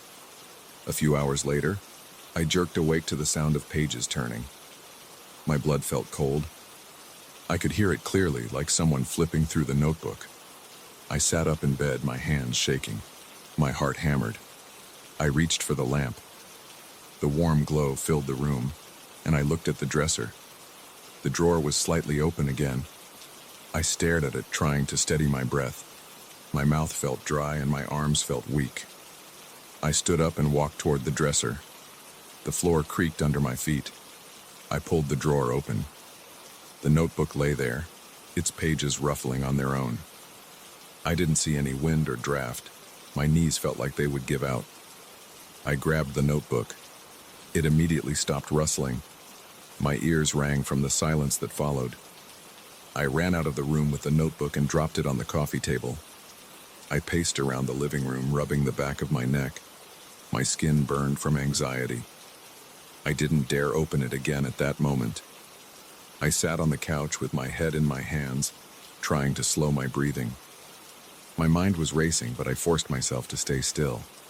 After several minutes, I stood up, locked the bedroom door, and grabbed a spare blanket. I slept on the couch that night, though I barely got any rest. When morning came, my eyes felt gritty, and my neck was sore. I looked at the notebook on the table and decided to read it again. I wanted to see if any new writing had appeared. I opened it carefully. More pages were filled. They mentioned a place called the Red Mill, an old abandoned building outside of town. I'd heard of it before, but only in passing. People said it was shut down years ago. The notebook instructed me to drive there at night. It said I would find a hidden basement. My scalp prickled as I read these words. The text also described a ritual room with strange symbols on the floor. It said there was something important for me to find. I couldn't deny the intense urge to follow these directions. My stomach turned and my legs felt restless. I tried to ignore it, but the urge wouldn't go away. Around noon, I paced back and forth, snapping my fingers in agitation. The apartment felt suffocating. I had nowhere else to go. My thoughts kept returning to that location. I checked the time and told myself I would just drive by, nothing more. I grabbed my jacket, phone, and keys, and I left the apartment, leaving the notebook behind. The drive felt long, even though it was only a few miles past the outskirts of town. I saw the Red Mill's silhouette at the end of a gravel road. The building was 2 stories with faded red paint and boarded-up windows. The surrounding grass was tall, rustling in the breeze. I parked my car on the roadside. I felt my throat tighten. The place looked deserted. I stepped out, feeling a cool wind on my face. Gravel crunched under my shoes. I looked around. No sign of anyone. I walked closer, noticing the boards on the windows were rotted. The door was partially open, hanging on broken hinges. I peeked inside. Dust floated in the sunlight. My eyes stung from the stale air. The interior was mostly empty, with old beams and a warped floor. I glanced around, listening for any noise. I moved slowly through the first room, stepping over broken pieces of wood. My skin crawled. The place felt like it was holding its breath, waiting for something. I stayed alert, my ears straining for any sound. All I heard was the faint whistle of wind through the cracks. In the corner, I spotted a staircase leading down. There was a heavy padlock on a door at the bottom. My heart thumped. The notebook's text mentioned a hidden basement. That had to be it? My hands trembled as I walked down the stairs. I rattled the padlock. It felt old. I looked around for a tool, rummaging through debris on the floor. I found a rusted crowbar. My palms felt slick as I jammed the crowbar into the lock. It took some effort, but the metal gave way with a loud snap. My ears rang from the impact and my heart pounded. I pulled the door open, and a strong smell of mold hit me. I coughed and covered my nose. I reached for my phone and turned on its flashlight. The beam lit up a narrow hallway. The walls were damp and the floor was uneven concrete. I took a few cautious steps inside. My chest felt tight and my mouth went dry. The flashlight showed an archway at the end leading into a larger room. I approached it, feeling my stomach twist. Inside, I saw a circular space. The walls had strange markings carved into them. It was exactly like the notebook had described. Lines forming weird shapes, some kind of pattern covering the entire surface. There was a stone platform in the center. It looked smooth, like it had been polished. I walked around it, aiming the flashlight at every corner. My skin tingled. I felt pressure in my ears, like the air was heavy. There was nothing else in the room except the markings and that platform. I wanted to run, but I also felt compelled to stay. My heart was pounding so hard it hurt. Then I heard the sound of pages turning. The noise echoed in the damp air. I spun around, shining my light everywhere. I couldn't see anyone. The sound continued for a few seconds, then stopped. My body shook. I remembered the notebook on my coffee table at home, so it couldn't be here. Yet the sound was real. My breathing grew ragged. My eyes stung with sweat. I moved toward the archway, planning to get out of there. Suddenly, I heard footsteps above me. I froze. I couldn't tell how many steps there were, but they moved slowly across the floor above. My heart thundered.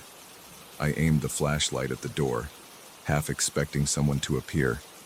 The footsteps faded, and the silence was worse than before. I stepped back, keeping the light on the hallway. I felt a strong urge to run, so I did. I dashed through the doorway, up the stairs, and back into the main floor. No one was there. My pulse hammered in my ears. I sprinted outside, ran to my car, and jumped in. I locked the doors and sat there for a moment, trying to calm down. My hands were shaking so much that it was hard to grip the steering wheel. I finally started the engine and pulled away from the red mill, my thoughts racing. I felt like I was leaving something unfinished. The notebook's instructions said I would find something important, but I didn't see anything like that. Maybe I missed it, or maybe I wasn't supposed to find it yet. My stomach churned as I drove back to my apartment. The sun was setting, casting a dim orange light on the horizon. My phone buzzed with a message from a friend, asking if I wanted to hang out, but I ignored it. My mind was too overwhelmed. Back at my place, I stood in front of the door for a moment, hesitating. I unlocked it and walked in. The notebook wasn't on the coffee table anymore. I felt my chest tighten. I searched the living room, the kitchen, every corner. It was nowhere to be found. My scalp tingled. I walked into my bedroom, flicked on the light, and saw the drawer open. The notebook sat there, its cover angled toward me, as if waiting. I stared at it. I didn't want to go near it. My breath came in shallow bursts and my forehead felt clammy. I swallowed hard, took a few steps forward, and picked it up. The cover felt cold. The pages fell open to a new entry. It said that I had made progress and that I was ready for the next step. It mentioned more places, more rituals, more instructions. My vision blurred, and my throat felt tight. I closed the notebook and set it down. I didn't know what to do next. I stood there, my pulse racing, aware of how quiet it was. My ears buzzed. Now, every night before I sleep, I hear the pages turning on their own. I lie on the couch with the bedroom door shut, but I still hear them. I wake up to new entries, each one more detailed than the last. They describe impossible things, things I can't explain. They talk about old tunnels, deserted buildings, hidden artifacts, and steps I need to take to uncover some unknown goal. They talk about me, about my fears and my secrets. I keep telling myself I'm imagining all of this, but I can't deny that every new line in that notebook is real. And I feel compelled to follow those instructions, even though my body shakes with fear every time I think about it. I don't know where this is headed. I only know that I'm locked into something I can't walk away from. The more I resist, the stronger the pull becomes. I hear the pages at night and I see them in the morning. Each day there's a new piece of the puzzle. Each day I step further into a place I never wanted to enter. And I'm not sure how much control I have left.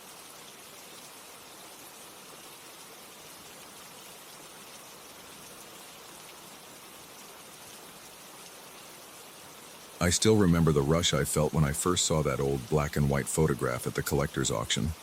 It was tucked in a simple wooden frame, resting on a small display table near the back of the room. The image showed a large house with tall windows and a wraparound porch. The grass around the property looked neatly trimmed, but the picture didn't have much detail. It was gloomy and a little blurry. Something about it grabbed my attention right away. I didn't question that feeling. I just raised my hand and placed the winning bid. I walked out of that auction with the photo under my arm, convinced I had found a real treasure. Now I wish I had kept walking. I hung the photograph on the wall in my living room 3 days after the auction. I had a dedicated spot near the corner window. The frame was old, but it had a small latch on the back that let me hang it from a sturdy nail. I stepped back and admired it. At the time, I thought the house in the image was just a random mansion from decades ago. I even wondered if it still existed somewhere. But the first thing I noticed, right after I got it on the wall, was that the picture felt a little unsettling. The windows were dark like hollow eyes. The front doors were shut tight and the porch looked abandoned. There was no life in it as far as I could see. On the first night, I didn't notice anything strange. I had a long day at work, so I barely glanced at it before going to bed. The next morning, I walked into the living room with my coffee. I looked at the photo and paused. It felt different. I stepped closer. I noticed a faint glow behind one of the windows on the upper floor. I could have sworn it hadn't been there before. It looked like a soft light, like someone had turned on a lamp inside the house. I stood there for a good minute, rubbing my eyes. I told myself that maybe I just hadn't paid enough attention when I first put it up. That was my excuse. I finished my coffee and left for the office. The following night, I got home late. The house was quiet. I dropped my bag on the couch and checked the photograph again. Now 2 of the windows on the top floor seemed illuminated, and the lower windows looked like they had more detail. I saw faint lines inside them, almost like furniture or silhouettes. My arms felt prickly. My chest got tight. My mind told me it was impossible for a photo to change. I tried to breathe slowly. I stared at the print, trying to see if maybe the reflection from my lamp in the living room was causing some optical illusion. I turned the lamp off. The glow in the photo was still there. I stood there in the dark, my eyes fixed on that black and white scene. I couldn't explain it. I ran my hand over the glass, checking for something on the surface, but it was perfectly smooth. There was no smudge or paint. It was just the same photograph, but with new details. It didn't make sense. After that, I couldn't stop thinking about it. During the day, I would be at my job, focusing on emails and phone calls, but a part of me kept replaying the images in my head. Each night I rushed home to see if anything else had changed. It always had. Sometimes the porch looked clearer, like the boards had fresh paint. Another time I could see what appeared to be an open door on the side of the house leading into darkness. Another day, I noticed shapes that looked like people standing in the grass. They weren't clear. They were more like shadows. But I could see faint outlines of arms, torsos, legs. The longer I stared at them, the more real they seemed. My throat would go dry and my stomach felt hollow. I tried to distract myself with music, TV, or calling friends, but nothing worked. My eyes would drift back to that photograph. One evening, I invited a friend over for dinner. I didn't mention the photo to him right away. I wanted to see if he noticed anything. After we ate, we sat in the living room. He was talking about his job, and I was only half listening. I watched him glance at the wall. He stopped talking mid-sentence and squinted. He got up and walked over to the frame. He leaned in, studying it. He asked me where I got the weird picture. I just nodded, waiting for him to say more. He seemed puzzled by the shapes in the windows. He asked if it was some kind of art project that changed under different lighting. I could see the confusion on his face. I felt relieved that someone else saw it too. I wasn't alone in this. But that relief only lasted a second because now I knew it wasn't just my imagination. I told him the whole story, starting from the auction. He listened without interrupting, but I could tell he was uneasy. He suggested I try taking the photo down and locking it away in a closet. I nodded. I grabbed it off the wall and placed it face down on the coffee table. Then we tried to watch a movie. The entire time, I couldn't focus on anything except the photo that was sitting just a few feet away. By the end of the night, my friend left, and I put the photograph inside a box in my storage room. I felt tension in my shoulders, but at least it was out of sight. I tried to sleep, hoping that would solve everything. The next morning, I woke up early. I felt compelled to check on it. I told myself it was just curiosity. I walked to the storage room and opened the box. The photograph was still there. I lifted it and turned it around. The house was the same, but the shadows on the lawn looked bigger, like they had moved closer to the foreground. I felt my hands shaking, so I put it back in the box. I slammed the door and left for work. All day I felt an uncomfortable itch in the back of my mind. I couldn't stay away from it. When I came home, I opened the storage room again and pulled the photograph out. I placed it on the coffee table and stared. The shadows were now on the porch. I leaned in, heart pounding. My pulse throbbed in my neck. I thought I could see the faint shape of a head, maybe a shoulder.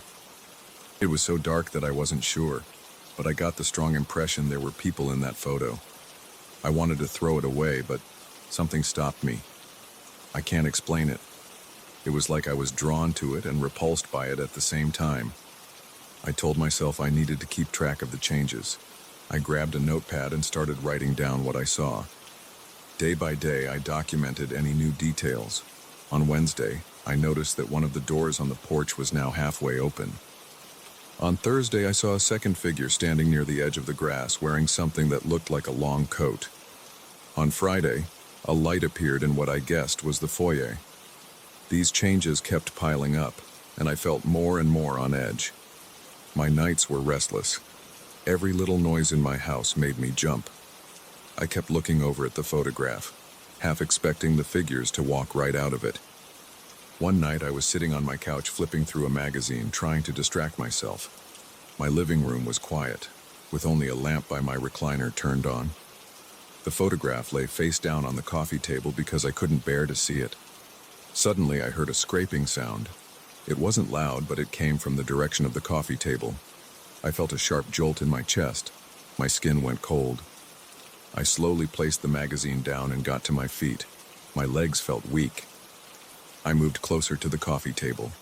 The photograph was in the same position, but the box behind it had shifted an inch or two. I stared at it. I couldn't figure out how that box moved. There was no draft, and nothing else was disturbed. My heart hammered. My mind raced. I lifted the frame and turned it over. Now the front door in the picture was wide open.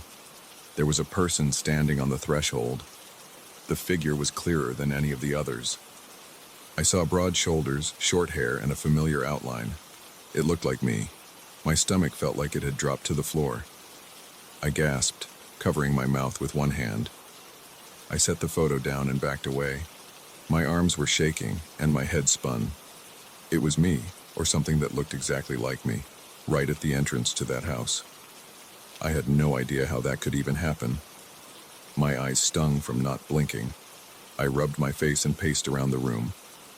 My breath came in short bursts. I wanted to scream or do something to break this tension. I picked up my phone and dialed my friend, the same one who'd been over for dinner. He didn't answer. I left a message, my voice trembling. I just said I needed him to call me back. Then I stared at the photo again. The figure hadn't moved. It just stood there facing out. I couldn't sleep that night. I kept the photo on the coffee table, facing up, as if I needed to watch it. I sat on my couch with every light in the room turned on. My body felt exhausted, but my mind refused to rest. Around 2 a.m., I started to nod off. Then I heard a soft tapping sound. It was gentle, like knuckles on glass. I jolted awake and looked around. My heart pounded. I realized the sound seemed to be coming from the photograph.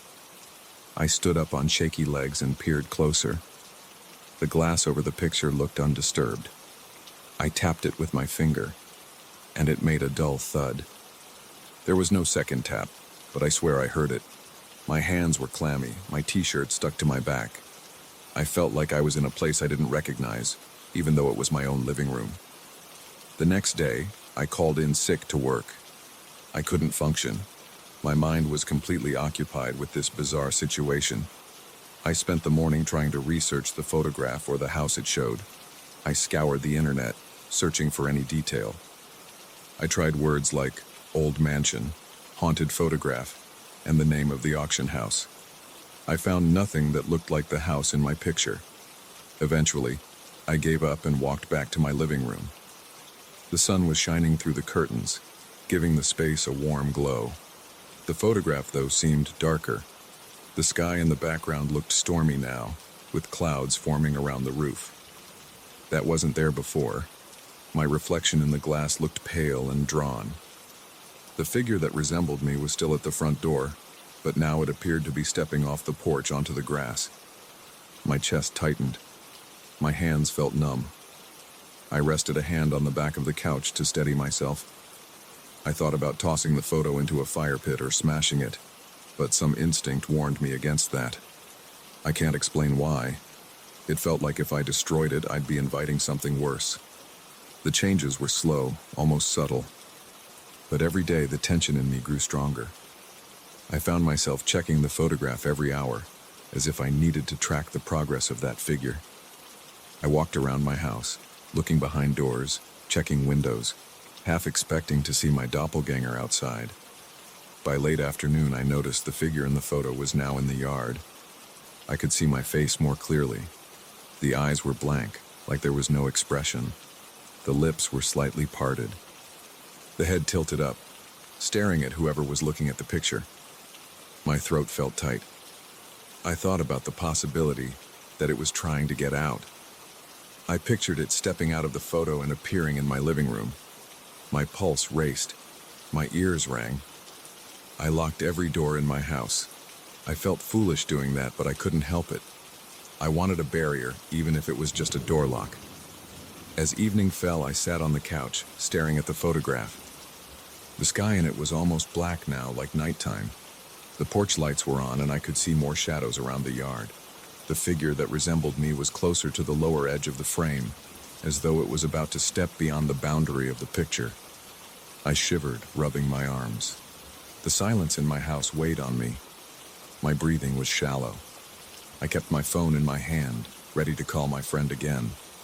I was too scared to be alone, but he hadn't responded to my earlier message. I glanced at the time. It was past 9. I forced myself to eat something just to keep my energy up, but I barely tasted the food. I felt a strong urge to put the photograph away again, but I also felt compelled to watch it. Each time I looked at it, my heart pounded. Each time I looked away, my mind raced with thoughts of what might be happening in it. I paced the room for hours.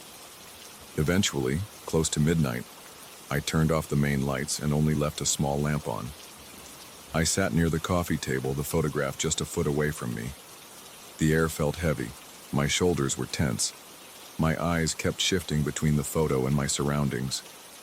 I noticed every creak in the house, every shift of the wood floor. At around 1 in the morning, I realized the figure's foot was halfway out of the bottom edge of the frame. I couldn't breathe for a moment. I leaned forward, my heart racing. I felt sweat trickle down my temple. My hands shook. I reached out and touched the glass, pressing my fingertips against it. It felt solid and cool.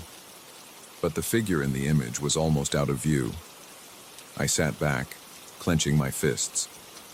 My mind flashed with the idea that, any second, something could appear in my peripheral vision. I whipped my head around, expecting to see a shape in the dark corners of my house. But there was nothing. I was alone. Now it's well past midnight, and I'm writing this down because I need to focus on something. The photograph is on the table, facing me. The figure is almost completely gone from the scene.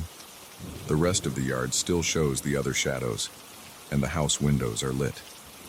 My pulse is thudding in my ears. My mouth is dry. I keep looking at my front door, half expecting to hear a knock or see the handle turn. I feel alert and terrified. I can hear my heartbeat. My entire body feels tense, like I'm bracing for something. I'm afraid that whatever is inside that photograph is trying to reach me. I'm afraid I won't be able to stop it. My body feels worn out from this stress, but I can't bring myself to turn away now. I'm keeping my eyes on the picture. If I see movement, I'll try to react. I don't know if I can do anything, but I need to be ready. That's where I am right now. I'm sitting here, writing, hoping that talking about it will make me feel less alone. I can't explain how a photograph can change like this or how it can contain a figure that looks just like me.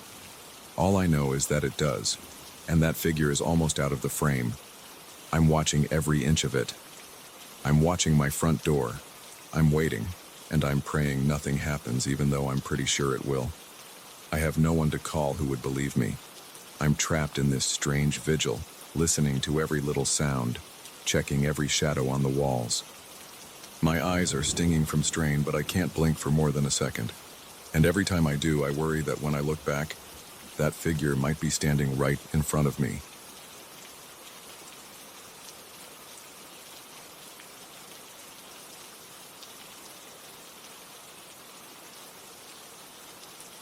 I bought my vacation property about 6 months ago. At first, I felt excited about the open land, the quiet nights, and the chance to walk in the nearby forest whenever I wanted. I didn't bother with official trails most of the time.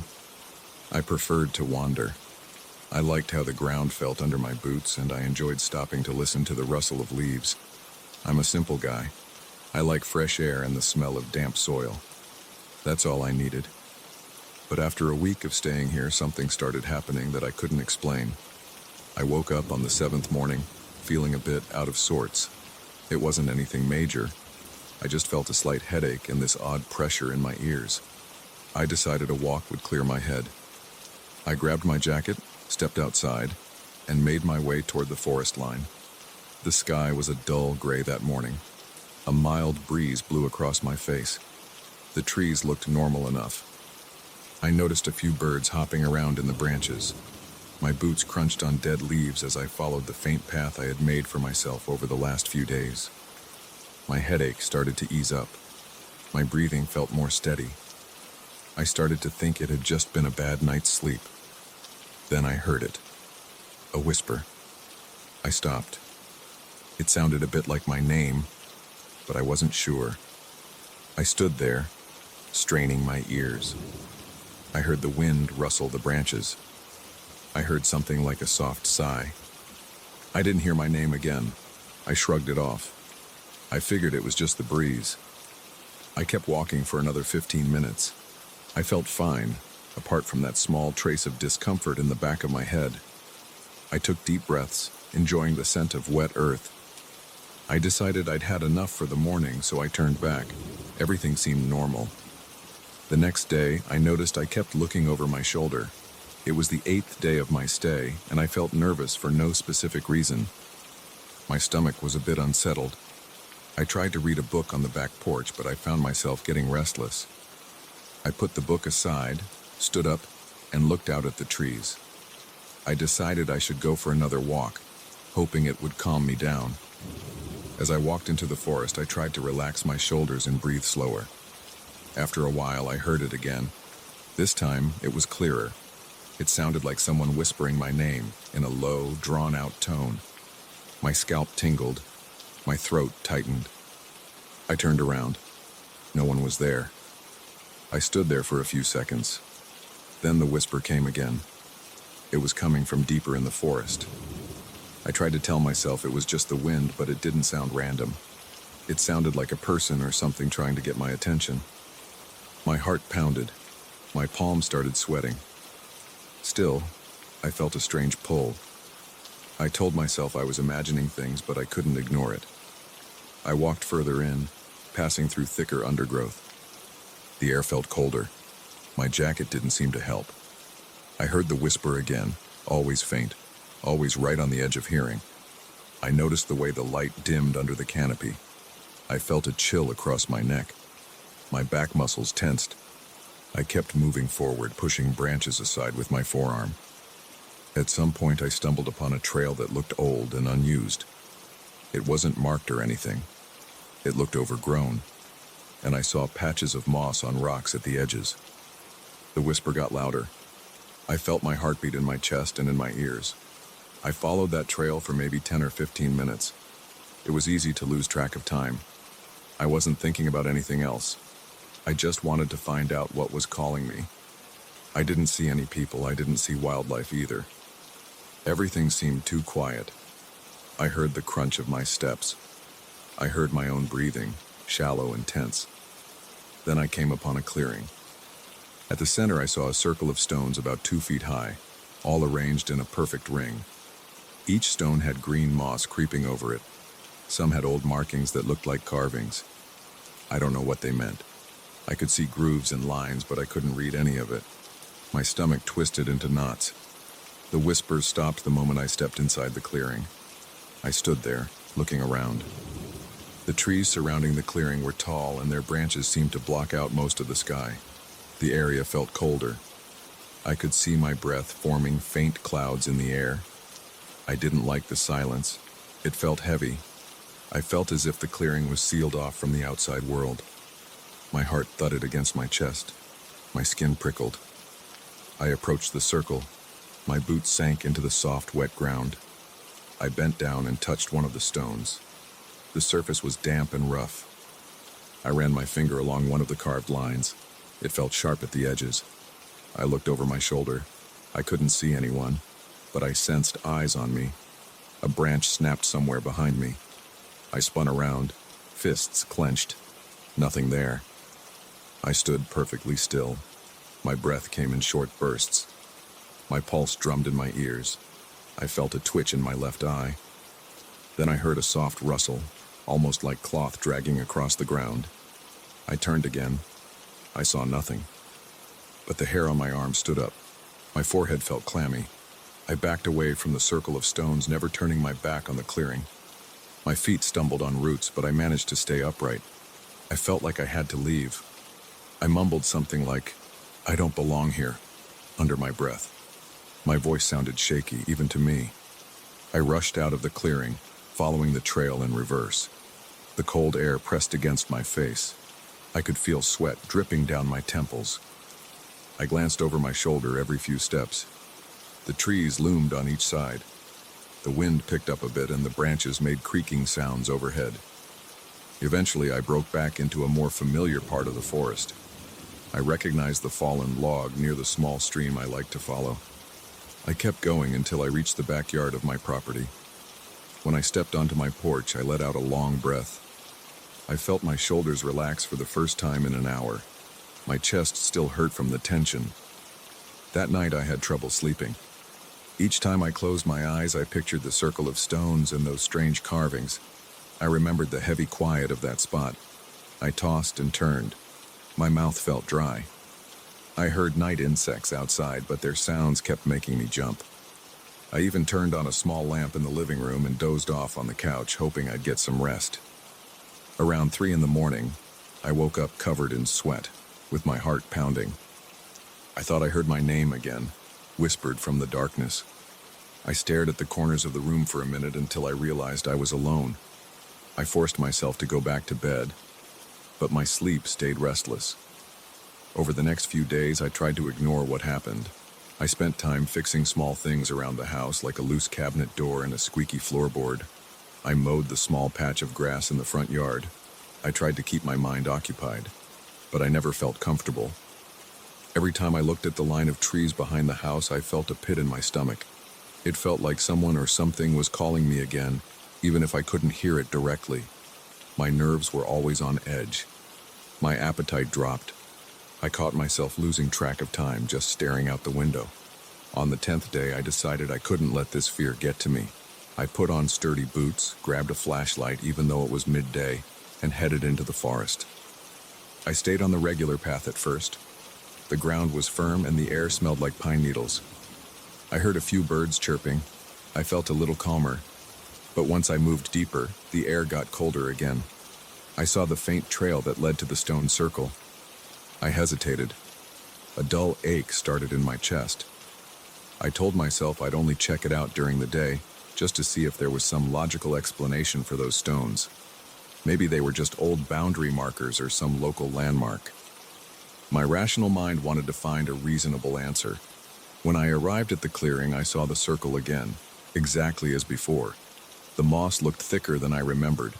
The carvings looked the same. The place was silent. I walked around the perimeter. My boots made soft crunches on the ground. I noticed a few small stones scattered around, half buried. I picked one up. It was smooth, with a strange groove. I set it down. Then I felt like I was being watched again. I turned quickly. My heart thumped. No one stood there, but I sensed a presence. My throat felt dry. My hands trembled a little. I took a step back. I spoke out loud, just a single word. "Hello?" My voice sounded weak. I heard nothing. My ears rang. The tension in my neck felt painful. I took a few more steps around the stones. I noticed a faint odor, like damp leaves mixed with something metallic. I felt my stomach churn. I clicked on my flashlight even though there was plenty of daytime light. I pointed the beam at the carvings, trying to see them better. They looked like spirals and crisscrossed lines. Nothing that I recognized. As I moved the flashlight, a shadow flickered in the corner of my eye. I snapped my head to the side but saw nothing but tree trunks. A surge of fear tightened my chest. I switched off the flashlight and stood there, listening to my own breathing. After a few minutes, I couldn't take it anymore. I left the clearing. I kept a brisk pace, almost jogging along the path. My legs felt shaky. My lungs burned. My mind raced. I returned to the house and locked the doors, even though it was daytime. I stood in the living room panting. I felt sweat gathering under my shirt. My hands shook as I poured myself some water. I gulped it down. I tried to calm myself by turning on the TV, but I couldn't focus on anything. That evening, I tried to read a local hiking guide I had found in the house. I looked for any reference to old stone circles, ancient carvings, or anything like that. I found nothing.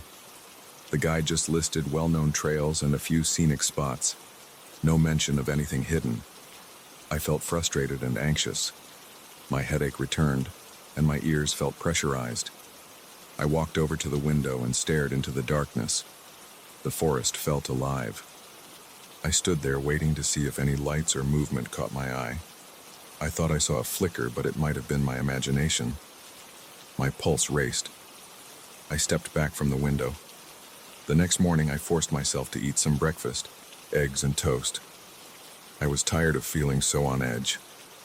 I decided to go for a final walk, just to see if things had changed. I needed to prove to myself that this was just in my head.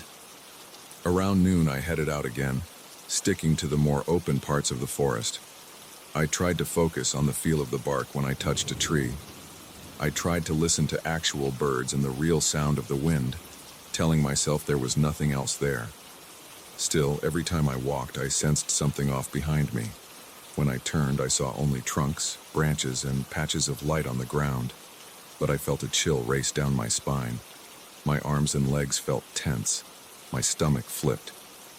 I didn't hear the whisper that time, but I felt a presence. It was like having eyes on the back of my head. My breathing grew shallow. My legs felt stiff. I hurried back home. By the time I reached my yard, my heart hammered so hard I could feel the pulses in my wrists. I leaned against the wall, closing my eyes for a moment. My throat burned from breathing so hard. Since then, I can't walk through the forest without that same feeling. My skin feels cold, like the temperature drops by 10 degrees as soon as I step under the branches. My eyes dart around, searching for movement. I hear faint rustling, footsteps, or breathing. Sometimes I smell that damp, metallic odor again. My entire body tenses. My ears ring. My mouth goes dry. I try to push forward, telling myself, it's just the environment, maybe my nerves. But the fear doesn't leave. Back at the house, I keep the windows locked at night. I sit on the couch, listening for any sounds outside. Sometimes I hear branches scraping against the roof or the wind knocking against a shutter. It always makes my heart skip a beat. I can't see anything in the darkness, but I feel like something's moving out there. I feel pinned by an unseen stare. When I wake up in the morning, I feel relief for a split second until I remember where I am. I don't have any logical explanation. I haven't found any sign of people messing with me.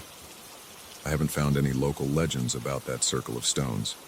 I've considered leaving early, but I put my savings into this place. It's supposed to be my retreat. Instead, it's turning into something else. Every time I step into the forest now, I feel followed. I feel a chill up my back. I feel my nerves tighten. I know I'm not imagining it, but I can't prove otherwise. All I can do is keep my guard up and try not to let it drive me out. So far, I'm still here. I still walk the woods some mornings, looking over my shoulder every few steps. I listen for whispers. I glance at the trees, waiting for movement. My heart pounds, and sometimes I break into a sweat. But I keep going because part of me wants to see if it ever ends. Part of me hopes that maybe it's all just nerves. Part of me wonders if something else is really out there, hidden among the mossy stones and the silent branches, waiting for me to come closer again. And that's my story of this place so far. It's tense, it's unsettling, but it's mine, and for now I'm not leaving.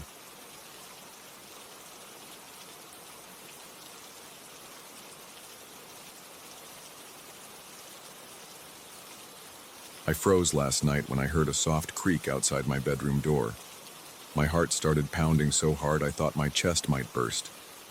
There was no one else in the house. I had locked every window and door. Still, the sound kept echoing in the hallway, one step at a time, like slow, deliberate footsteps moving closer. That's why I'm telling this now. I need to get it off my chest. I can't keep ignoring the fact that something is wrong with the second floor of my new place. I moved into this small townhouse a few weeks ago. It's in a quiet neighborhood with mostly older people. I like the location because it's near my work, and the rent is within my budget. The house is narrow, with a cramped living room, a small kitchen, and a staircase leading up to 2 bedrooms on the second floor. It seemed perfect for me. I don't have a lot of stuff, and I planned to use the second bedroom as a small office or storage area. It felt good to have a place of my own. The first few days were fine. I unpacked my boxes and arranged my furniture. I hung a few pictures on the walls. Nothing strange happened during the daytime. The corridor on the second floor is short. It runs maybe 10 feet from the top of the stairs to the door of my main bedroom. On the left is a bathroom, and on the right is the second bedroom. It felt normal at first. I measured it by walking from the staircase to my room. It took about 5 steps depending on whether I counted that first half step when I came off the last stair. I remember thinking the place was cozy. About a week into living here, I started noticing something off at night. I would leave my room to go to the bathroom in the dark and realize it took more steps than usual to reach the door. I thought I was just tired. The next night, it happened again, and I got a weird chill across my neck. It felt like the air was denser, like there was a faint vibration in the floor. I would return to my bedroom and lock the door, telling myself that I was imagining things. I tried to ignore the feeling, but it kept growing. On the 8th or 9th day, I decided to test my impressions. I waited until dark, around 11 p.m. Then I turned off every light upstairs. I stood at the top of the stairs and counted my steps out loud. 1, 2, 3, 4, 5. I expected my bedroom door to be right there. It wasn't. I reached out in the dark, groping for the doorknob, but only touched empty air. I tried to keep my breathing steady, but it got faster. I took 2 more steps and finally felt the doorknob brush against my fingertips. I pushed the door open and shut it behind me. I remembered that earlier in the day, it only took 5 steps. Now it took 7. That was the moment I realized I wasn't imagining anything. I started checking the hallway every morning, counting my steps in the daylight. It was always 5. The distance never changed. It stayed consistent. The bathroom door, the second bedroom door, and the main bedroom door were all where they should be. But when the sun went down, something shifted. At night, the corridor stretched itself. Sometimes it became 7 steps, sometimes 8. It never went beyond 8, but that was enough to make me uneasy. I noticed the doors seemed to move around as well. On some nights, the bathroom door was closer to the top of the stairs than usual. On other nights, it was further away. I tried turning on all the lights at night, hoping it would fix the problem. That first attempt was on a Friday after I came home late from work. I switched on the overhead light in the hallway, plus the lamps in both bedrooms. Everything looked normal under the bright bulbs. I counted 5 steps to my room, same as during the day. I actually laughed a little, thinking I had just been scaring myself in the dark. I turned off the lights in the other bedroom and the hallway and stepped out for a test. The moment the lights went out, I felt that thick air again. I couldn't see, but I sensed the corridor expanding in front of me. My mouth got dry, and my stomach churned. I reached forward, hoping to touch the wall.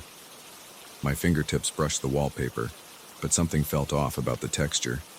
It was still the same floral pattern, but it seemed warmer than normal. I pulled my hand away and walked forward. This time, it took 6 steps to reach my door. I rushed inside and locked it. The next few nights, I tried to ignore the problem. I stayed in my bedroom after dark, only venturing out when I absolutely had to. If I needed to use the bathroom, I turned on all the lights before stepping into the hallway. Usually that helped me get there in 5 steps. But once I turned the lights off, I could feel the corridor shift again. I told myself it was stress or some trick of my imagination, but that explanation stopped making sense when I heard the footsteps behind me. It started about 3 days ago. I was halfway to my bedroom door, counting my steps in a quiet whisper, when the floor behind me creaked. My heart thumped. I turned around, flipping on my phone's flashlight, but I saw nothing. The hallway was empty. There was only the closed door of the second bedroom and the staircase behind it. I heard a second creak, closer this time. I spun around again, aiming my light in every direction. Still nothing, but the air felt charged. My arms got goosebumps. I heard my own breathing going fast. I grabbed my bedroom doorknob and yanked the door open. Then I slammed it shut and leaned against it. My chest felt tight, like I couldn't get a full breath. I remember sliding down onto the floor, staring at the bottom of the door. I felt sure that something was on the other side, waiting. I tried to sleep that night, but every time I closed my eyes, I heard the same light creaking in the hallway. It sounded like small steps pacing back and forth. I stuffed earplugs in my ears and pulled a blanket over my head. Eventually, I drifted off for a couple of hours. The next morning, I walked into the corridor in daylight. Everything was normal. The distance between the doors was the same as always, and the floor didn't make any unusual noises. I told myself I was just anxious and tired, but the feeling stayed with me all day. That evening, I decided to test the length of the corridor again. I turned off the upstairs lights and stood near the top of the stairs, phone flashlight in hand. I pointed the beam at the floor and started walking. I tried to stay calm. The corridor felt longer right away. I counted 1, 2, 3, 4, 5, 6. The corridor just went on. I aimed the light forward and I saw my bedroom door, but it seemed far away. The door to the second bedroom was now behind me on the left. Normally, it should be on my right if I'm facing my bedroom door. That made my stomach twist. I turned my head quickly to the right, expecting the bathroom door, but I only saw more hallway. My pulse started racing. I took another step and heard a floorboard creak behind me. I whipped around, shining the flashlight over the space. Empty. My throat felt tight. I took 3 more steps, keeping the light pointed forward. Finally, I reached my bedroom door after 9 steps. I rushed inside, locked the door, and sat on the edge of my bed. My hands were shaking. I stayed in my room for the rest of that night. I forced myself to sleep by watching some random videos on my phone until I dozed off. I kept waking up every couple of hours, listening to see if there were footsteps outside. Several times I heard light creaks and soft taps in the hallway. I didn't check. I just stayed in bed, pulled the blanket up to my ears, and tried to think about anything else.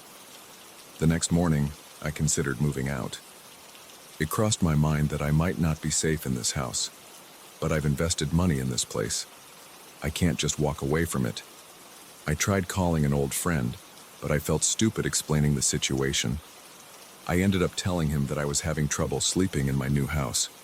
I didn't get into the specifics. I just mentioned creaking floors and weird drafts. He suggested a few quick fixes like checking the insulation or having the floorboards tightened. I pretended I'd do that and ended the call. It didn't help. I spent most of the day pacing around downstairs trying to gather the nerve to inspect the hallway in daylight. Around noon, I went upstairs and walked the corridor. It was definitely 5 steps from the stairs to my bedroom door. Everything looked normal.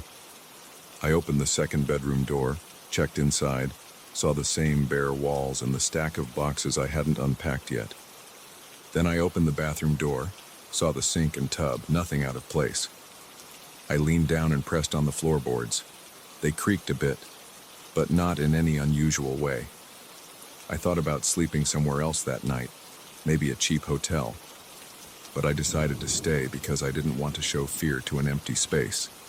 That was my thinking at the time. Right after dusk, I started getting that feeling of dread. My palms got sweaty and I felt this need to stay in my bedroom with the door locked. Around 8 in the evening, I turned on all the lights in the living room and kitchen.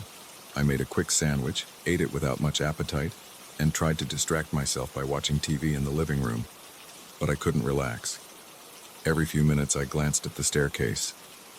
Around 10 p.m., I decided to go to bed. I turned off the downstairs lights, made sure the front door was locked, then started up the stairs. I felt the uneasy feeling return as soon as I reached the top step. The hallway looked the same as always, but my body tensed up. I walked straight to my bedroom door, ignoring everything else. It only took 5 steps right then. I got into my room, locked the door, and took a quick shower in the adjoining bathroom. After that, I got into bed and turned off the light, hoping to fall asleep fast. Sometime around midnight, I had to use the bathroom. The main bathroom is in the hallway, not attached to my bedroom. I tried to ignore the urge. I lay there for another hour, but I couldn't stand it. Eventually, I got up and opened my bedroom door. The hallway was dark. I reached for the light switch, but the bulb in the hall didn't turn on. My breath caught in my throat. I tried the switch a few more times, flipping it up and down. No light. My phone was still on the nightstand, so I didn't have a flashlight. I stepped out anyway. My eyes adjusted a little to the darkness, and I could see the faint outline of the walls. I walked slowly, counting my steps in my head. 1, 2, 3, 4. Nothing. I stopped. The floor creaked behind me. I turned around but saw only darkness. I whispered to myself, telling me to stay calm. I took a deep breath and moved forward. 5, 6. Then another creak behind me, close. I looked over my shoulder, but there was nothing there. My heart pounded so hard I felt it in my ears. I started to hurry, stumbling a bit as I tried to reach the bathroom door. I couldn't find it. My hand brushed against a wall, but there was no door frame. I panicked. I moved my hand along the surface, feeling for the doorknob. I found nothing. I took another step forward. The floor creaked behind me again, and I let out a shaky breath. I felt sweat drip down my forehead. I heard another creak, then another, like someone was walking in time with me, matching my steps. My stomach clenched, and my chest felt tight. I turned back toward my bedroom, even though I couldn't see it. I reached out for the wall, feeling my way along. My fingertips slid across the wallpaper, and I moved as quickly as I dared. After 3 steps, I realized I had no idea where I was. The hallway seemed to shift around me. I kept walking, each footstep making a hollow sound on the floorboards. There was a steady series of creaks behind me, like they were echoing my movements. After what felt like 2 or 3 minutes, my hand finally knocked against the edge of a door. I grabbed the knob and turned it. Relief hit me when I realized it was my bedroom door. I stumbled inside, slammed it shut, and locked it. My chest rose and fell with frantic breaths. I stood there in the darkness, leaning against my door, sweating. I felt my throat go dry. My hands shook. I forced myself to breathe slowly until I calmed down enough to move. I flipped the bedroom light switch. It worked. I sat on my bed, my heart still hammering. I decided right then that I wouldn't leave my room after dark anymore. I can't handle the shifting corridor. I can't deal with the footsteps that always seem to follow me. I've accepted that the hallway is different at night. I don't know why. I don't know how. but I believe it's getting worse. That's where I am now. It's after midnight, and I'm sitting on my bed, staring at the door. I feel like the corridor is getting longer each night. When the sun is out, I can walk it in 5 steps. When it's dark, it might take 8, 9, or more. And the doors move around like they have a mind of their own. I can't explain it to anyone without sounding crazy. So I just stay in here, hoping that if I don't cross that threshold in the dark, I'll be safe. I'm afraid that if I leave my room and step into that hallway again at night, I might not find my way back. I might wander around in the darkness, hearing those footsteps behind me, chasing me until I can't breathe. I've started considering ways to avoid the problem. I keep water in my room and some snacks, so I don't have to leave if I get hungry or thirsty at night. I've even been thinking about a portable toilet solution just to avoid opening that door.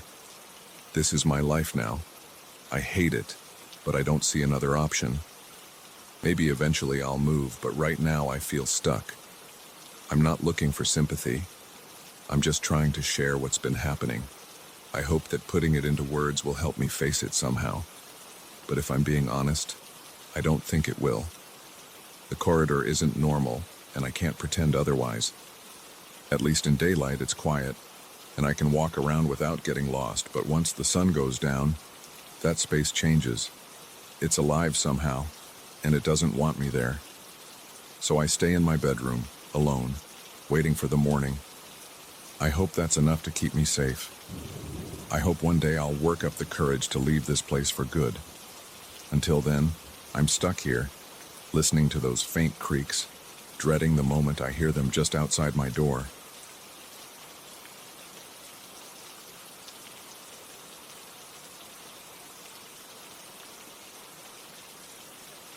I found the script in a trunk that my grandfather left me, and I thought it was just some old piece of junk. I was wrong. My name is Victor. I'm an amateur actor who usually takes any chance to perform, even in small community theaters or tiny shows in basements. I love the thrill of standing on a stage. I enjoy the sound of my own voice when I get a script that fits me.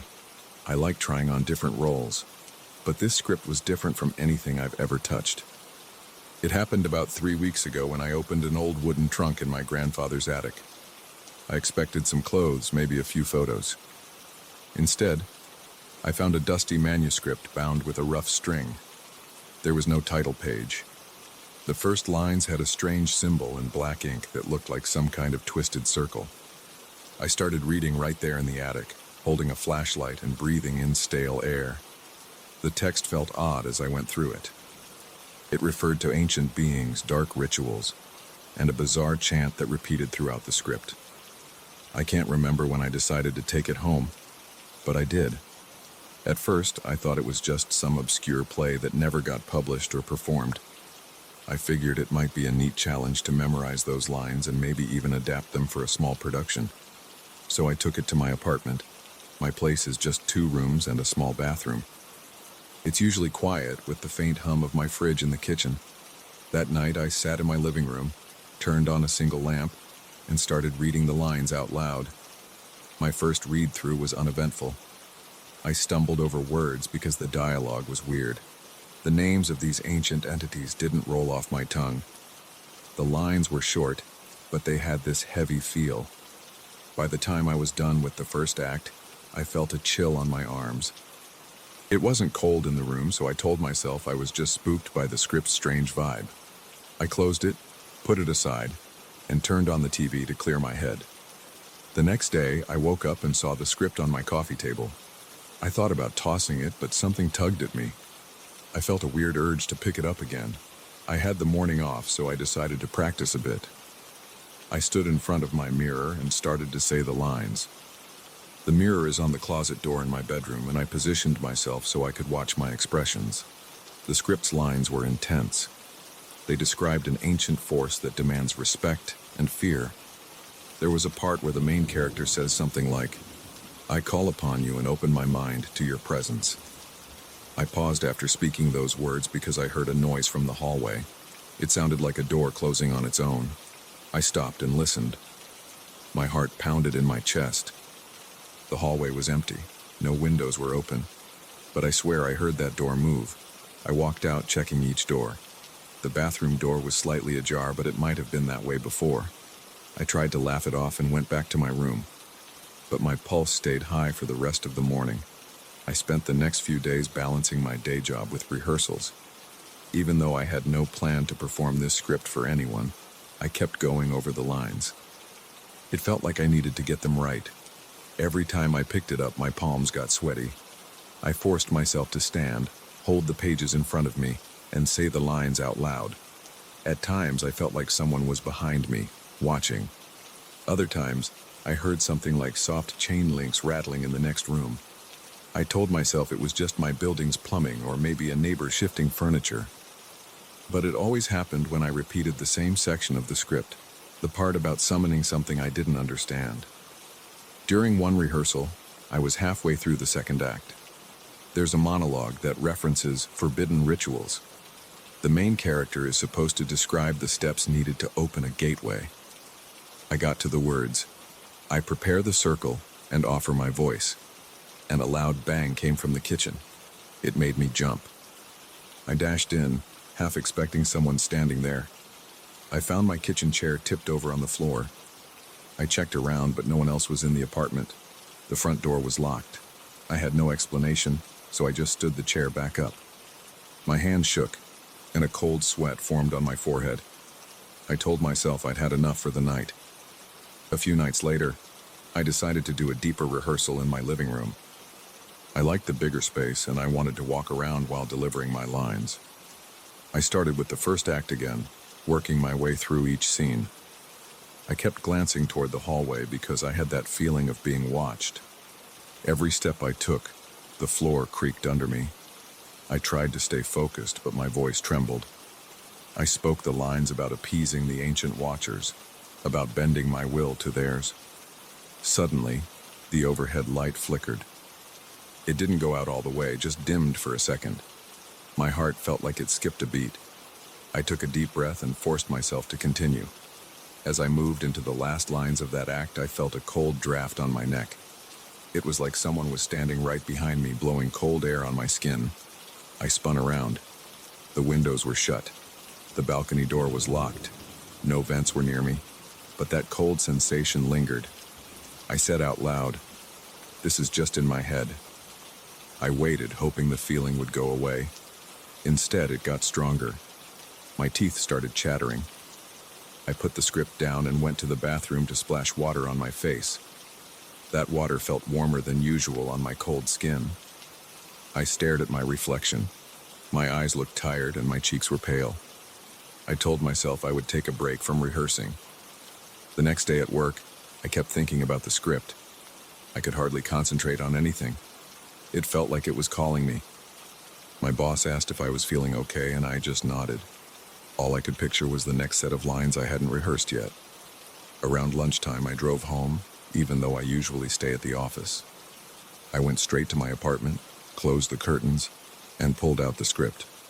My heart raced as I opened it. The pages smelled damp. I had a slight headache, but I started reading the third act anyway. The third act was darker than the first two. It detailed a final chant, something that the main character has to deliver in a loud, commanding voice. I said a few words, and the power flickered. I remember stepping back, feeling my hair stand on end. I realized I was breathing hard. My chest felt tight.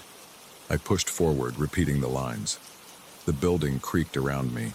It sounded like footsteps above me, but I live on the top floor. I tried to ignore it. My throat felt dry. I grabbed a glass of water and took a swig, then kept going. That's when I heard a faint sound of chains scraping across the floor in the hallway. It got louder. I put the script down and slowly walked to the hallway. Nothing was there, but the noise continued until I said, "I'm done for now." Then it stopped. At that point, I started losing sleep. Every time I lay in bed, I kept hearing the lines from the script repeating in my head. My mind wouldn't shut off. I got out of bed and paced around the living room, feeling an invisible weight on my shoulders. I realized I was talking to myself, repeating those weird lines without even holding the script. It was like they were burned into my memory. A week passed, and I decided I needed to do a full run-through. I didn't know why, but I couldn't fight the urge. I wanted to see if finishing the entire play would bring me peace. So one evening, I set up my living room like a stage. I moved the coffee table aside, turned the lights down, and placed a chair in the corner. I took a deep breath and started from the very first line. My voice was shaky at first, but then I slipped into the character's mindset. During the first act, the overhead light flickered again. I heard faint knocking sounds from the walls. My mouth felt dry. I powered through the lines. I let my voice fill the room, ignoring the echo of something that sounded like it was scraping along the baseboards. When I reached the second act, the cold draft returned. This time, it circled me like a current of air moving around in a loop. I could feel goosebumps rising on my arms. My breath came out in shaky bursts. I kept speaking, though. My ears felt blocked, like I was underwater. My fingertips tingled. I saw the shadows on the walls shift, but I had no direct source of moving light. As I approached the final act, my head pounded. I could feel my heart thudding, and my eyes burned from not blinking enough. I kept forgetting to breathe properly. I mumbled a line, then repeated it louder. I heard a crash in the kitchen. I didn't stop. I forced the words out. I could taste something metallic in my mouth, but I pushed through. The last few lines described a final invocation. I heard my own voice echo in the apartment. My lips trembled, but the words came out. As I reached the last line, my legs felt weak. I steadied myself by gripping the back of the chair. My voice turned hoarse, but I got the sentence out. I opened the path and surrendered to the watchers. Right then, a sudden gust of cold wind swept through the room. My curtains flew upward, and the lamp flickered. I stumbled back.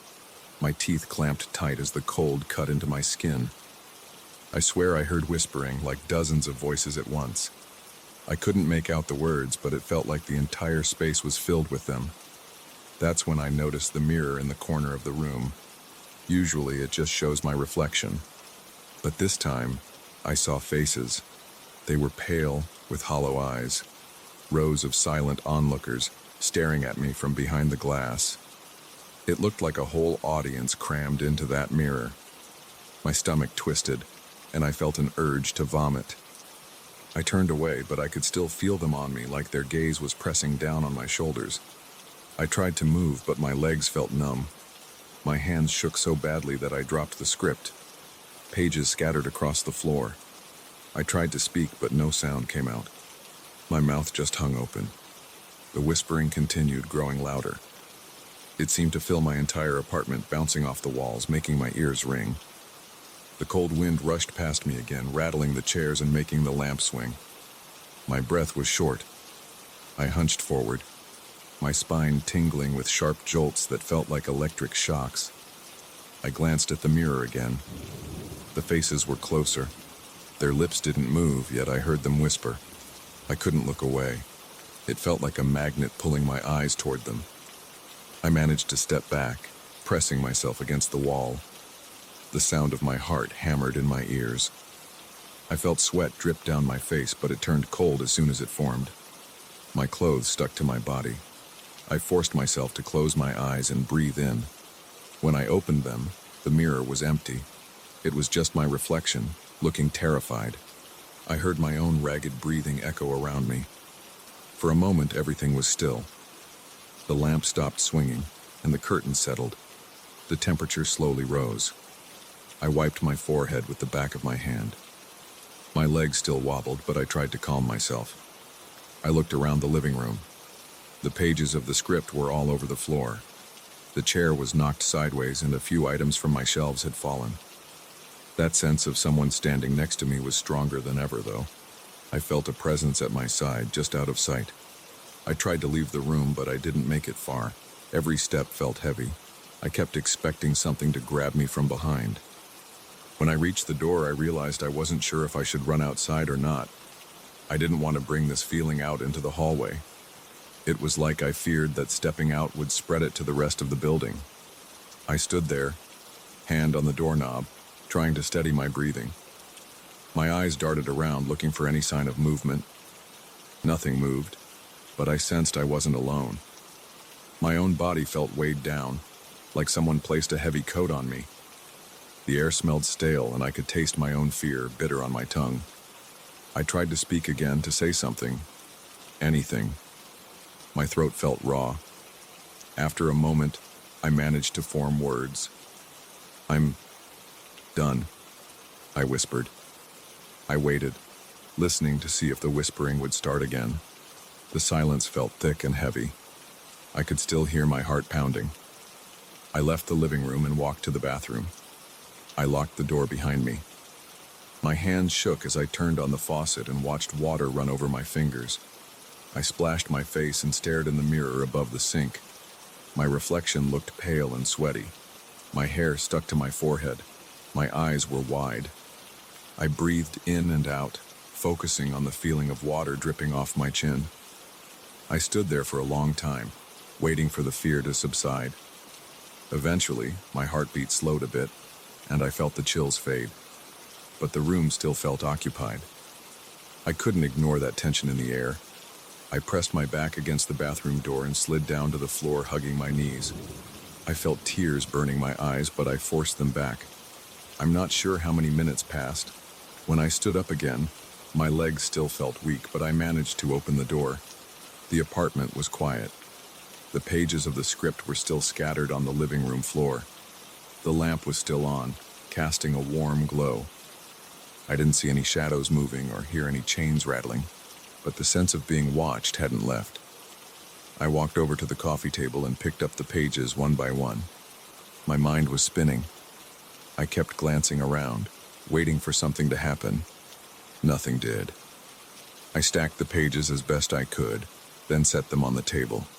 My instincts told me not to read them again. I stood there, breathing hard, looking at the disheveled state of my apartment. My back ached from tension. My neck felt sore. The script was complete, every line spoken. I had finished the play, yet the presence in the room felt even stronger. It clung to me, making my skin crawl. I stared at the lamp. My arms hung at my sides, heavy and shaking. I finally forced my legs to move toward the bedroom.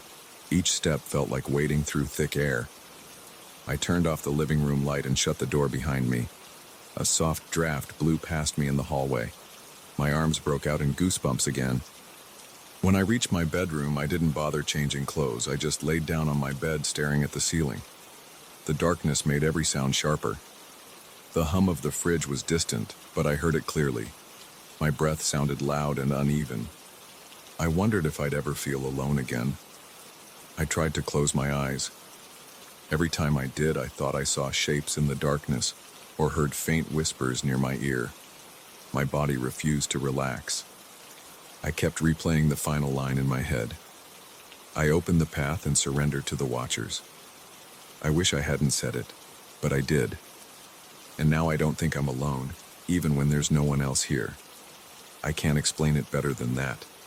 That's the simple truth.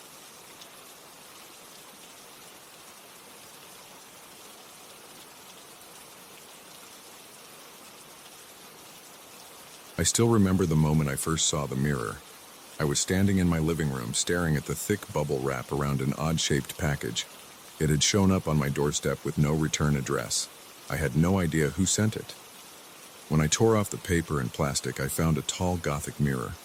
Its frame was black and twisted, covered in carved skulls and strange symbols. The carvings were so detailed that they almost looked wet, like fresh ink. I felt an immediate chill, but I was also curious. I ran my fingers over the skull on the top of the frame. It felt rough, as if it had been carved out of real bone. I shrugged off the discomfort and decided to hang it in my bedroom. I'm a simple guy. I work during the day in a warehouse, and I like to come home, watch some TV, and maybe have a cold beer. I'm not into haunted stuff or collectibles, but I figured a mirror is just a mirror. It was a free decoration, right? I found a spot on the wall across from my bed. I used a few nails and a sturdy hook to mount it. I felt unsettled while doing it, almost like the mirror was heavier than it should have been. When I was done, I stepped back and looked at it. The surface was smooth. The reflection was clear. My own face stared back. I shrugged and got on with my evening. That night I brushed my teeth and glanced at the mirror on my way to bed. My reflection was there, perfectly normal. I turned off the lights and crawled under the sheets. I remember feeling a nagging sense of unease, but I forced myself to ignore it. I thought I was just creeped out by the frame's design. I closed my eyes and tried to sleep. I had to get up around midnight to use the bathroom. I stumbled back into my bedroom half asleep and saw something odd when I passed the mirror. At first, I thought I was seeing my reflection, but something was off.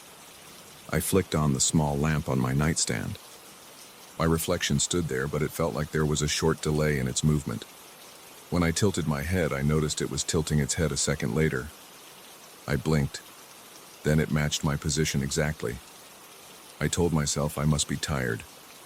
I crawled back into bed and tried not to think about it. The next morning I got dressed and looked at the mirror again. I wanted to check if what I saw was real. I raised my hand. My reflection raised its hand too. That seemed normal. I stepped closer. My reflection stepped closer. Again, it felt normal. I let out a breath and decided I must have imagined everything the night before. I went to work. For a few days, the mirror didn't do anything strange. It was just there, hanging on my wall with that disturbing frame. I'd catch myself staring at it sometimes, especially at night. I'd notice how the carved skulls seemed to shift in the dim light, but I told myself it was just my mind playing tricks on me. I tried to move on. One night I was watching a late-night show in my living room. I felt like getting a snack, so I headed to the kitchen.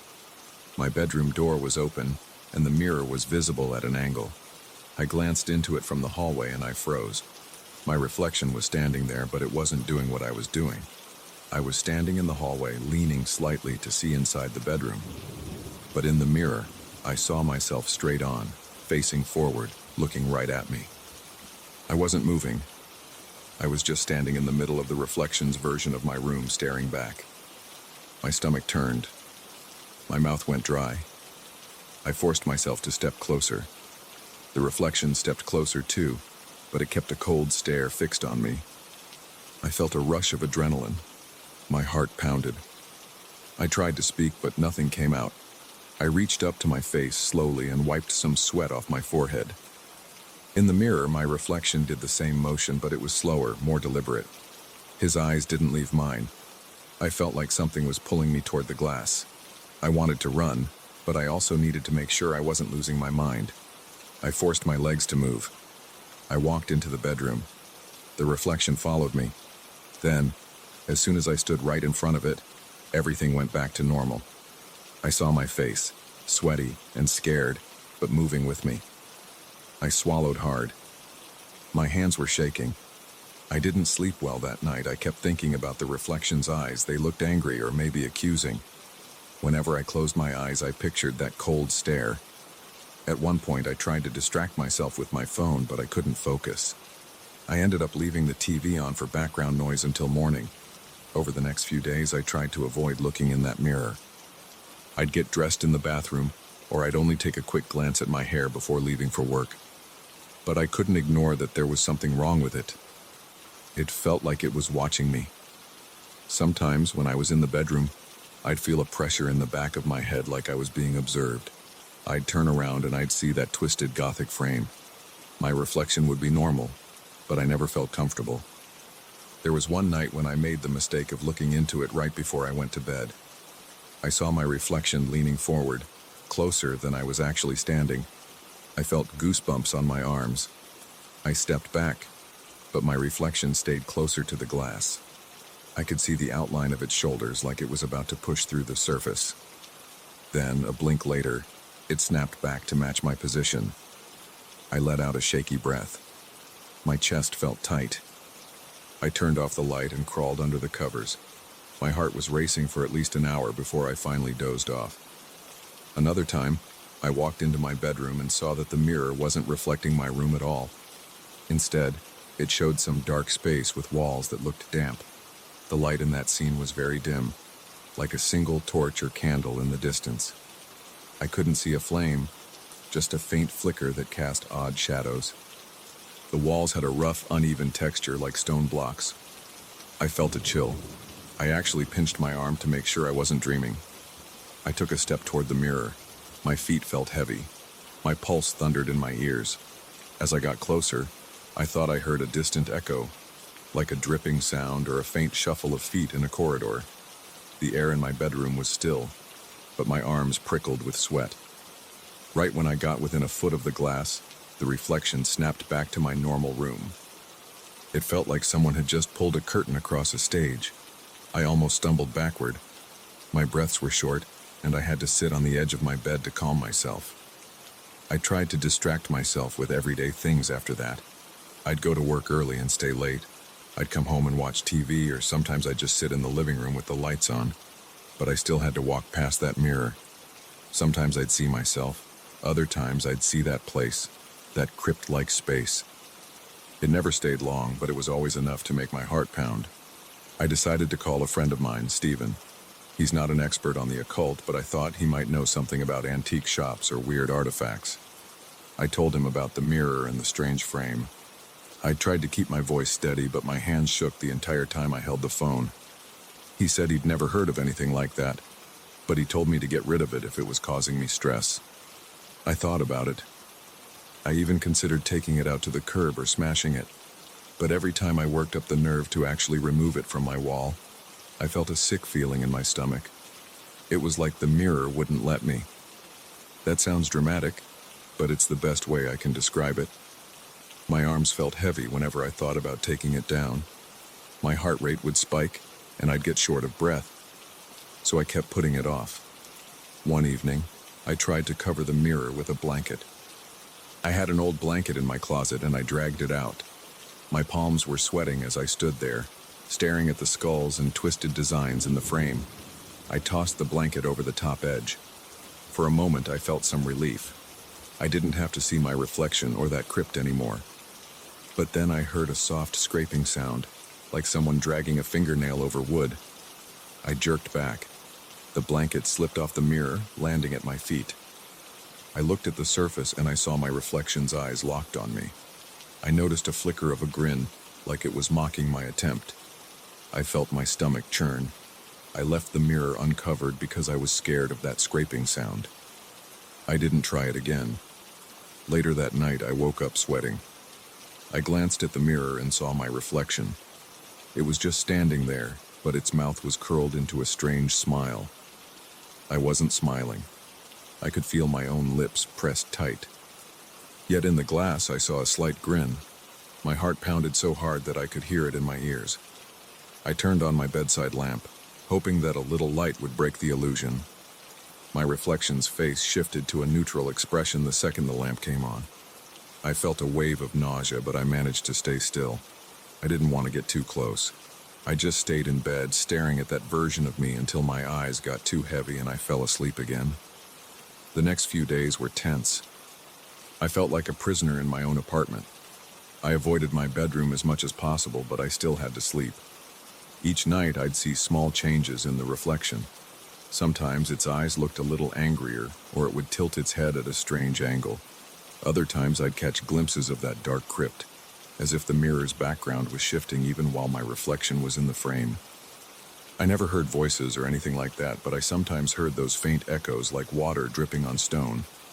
I started having nightmares, but they weren't about anything supernatural. I just kept dreaming about standing in front of the mirror, unable to move. I'd wake up covered in sweat.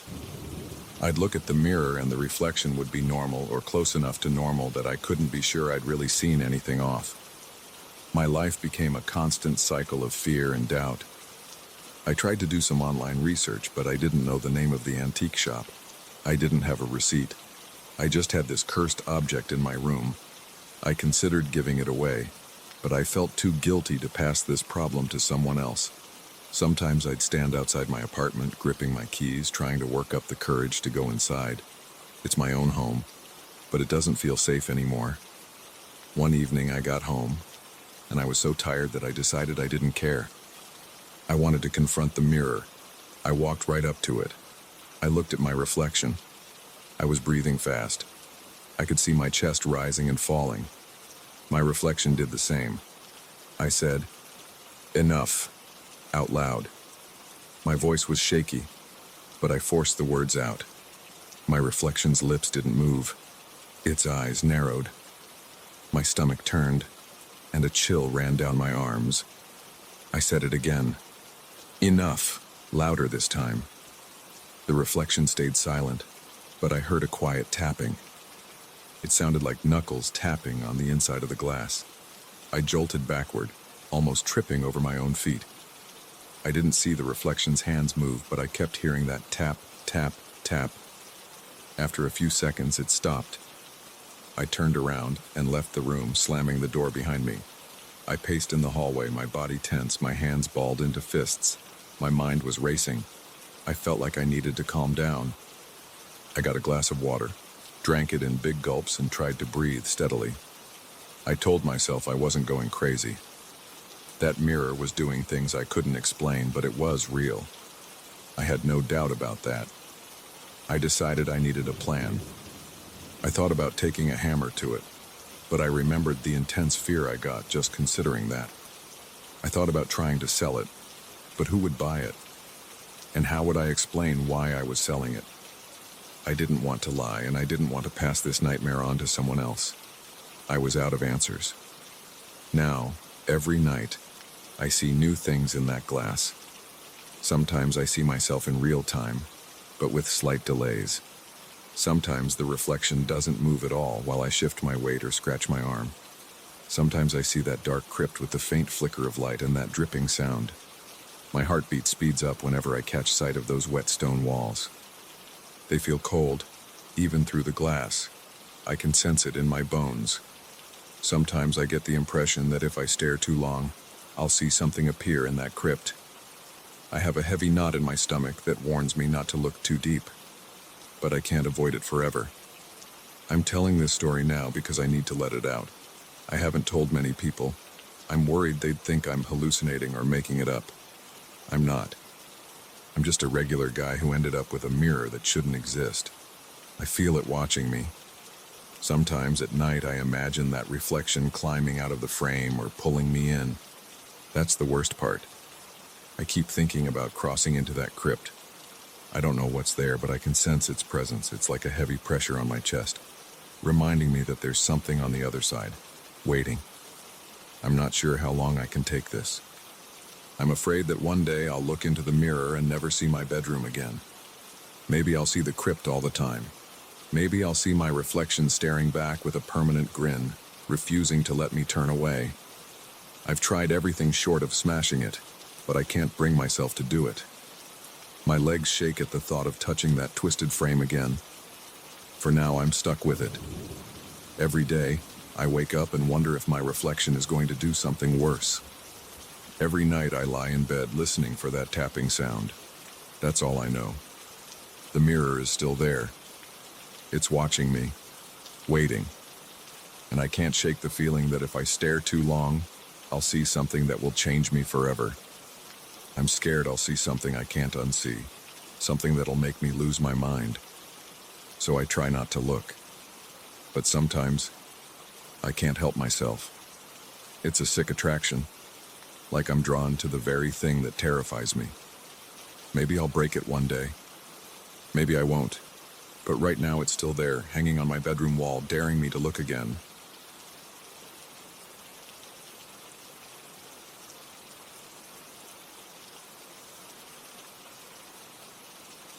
That phone wasn't supposed to ring. I had disconnected every cable I could find before I went to bed. I had even checked the rotary dial to make sure it wouldn't budge. But at exactly 2 a.m, I heard its metallic chime echo through my office. It wasn't a soft ring. It felt loud, like something from an old movie. It startled me awake, and I froze in my chair because I'd been dozing there after a long day.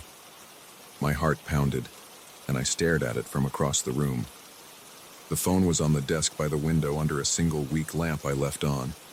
I didn't get up right away. I just waited for it to stop, but it didn't.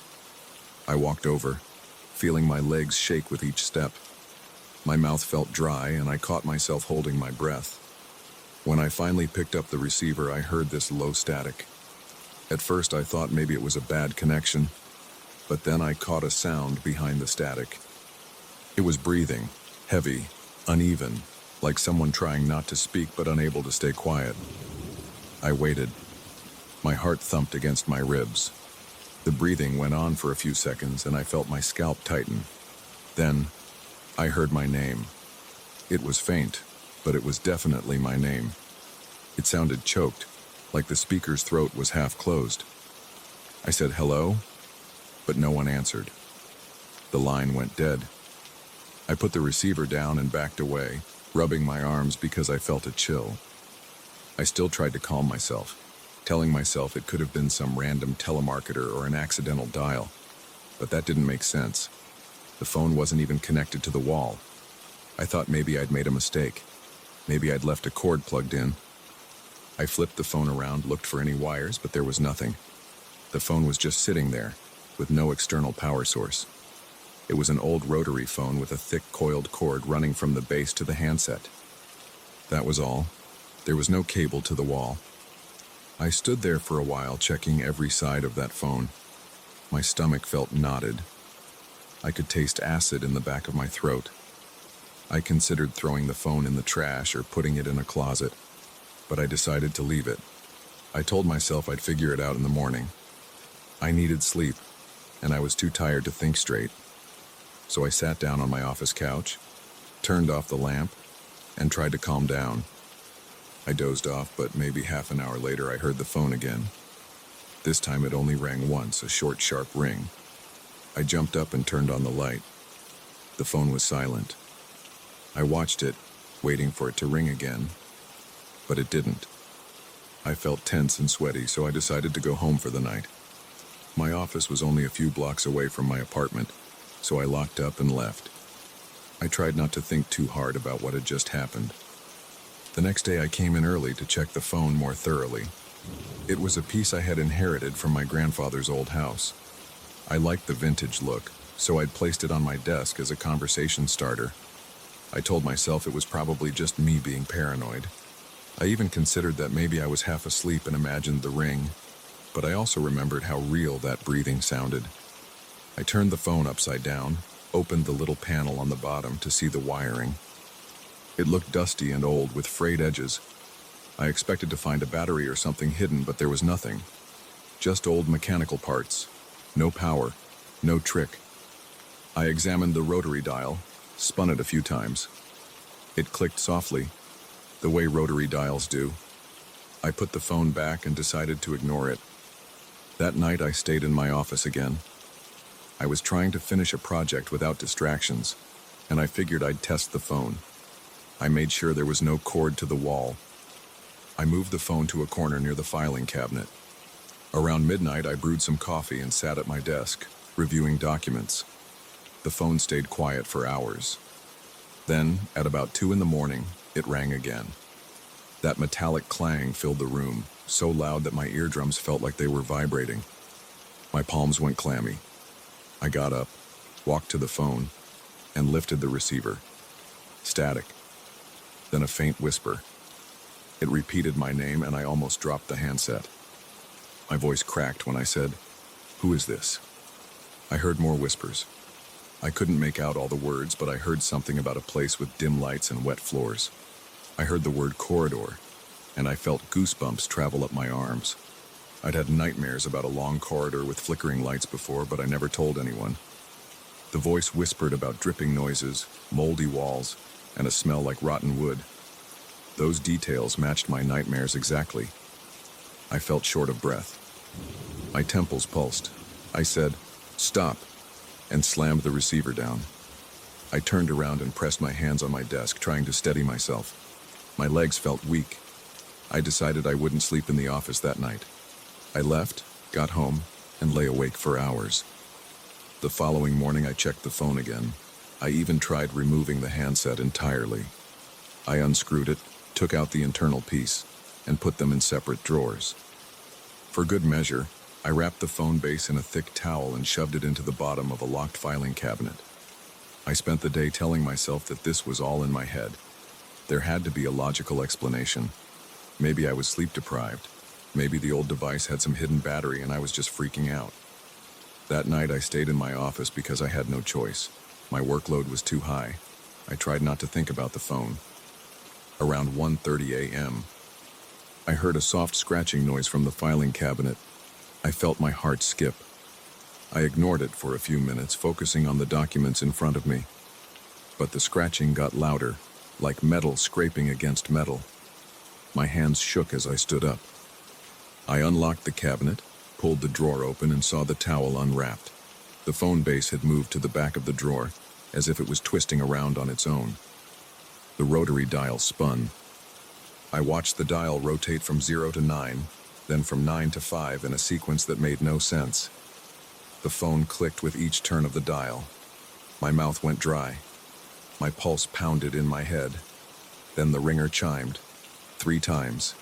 Clear, loud rings. I slammed the drawer shut, breathing heavily. The rings stopped.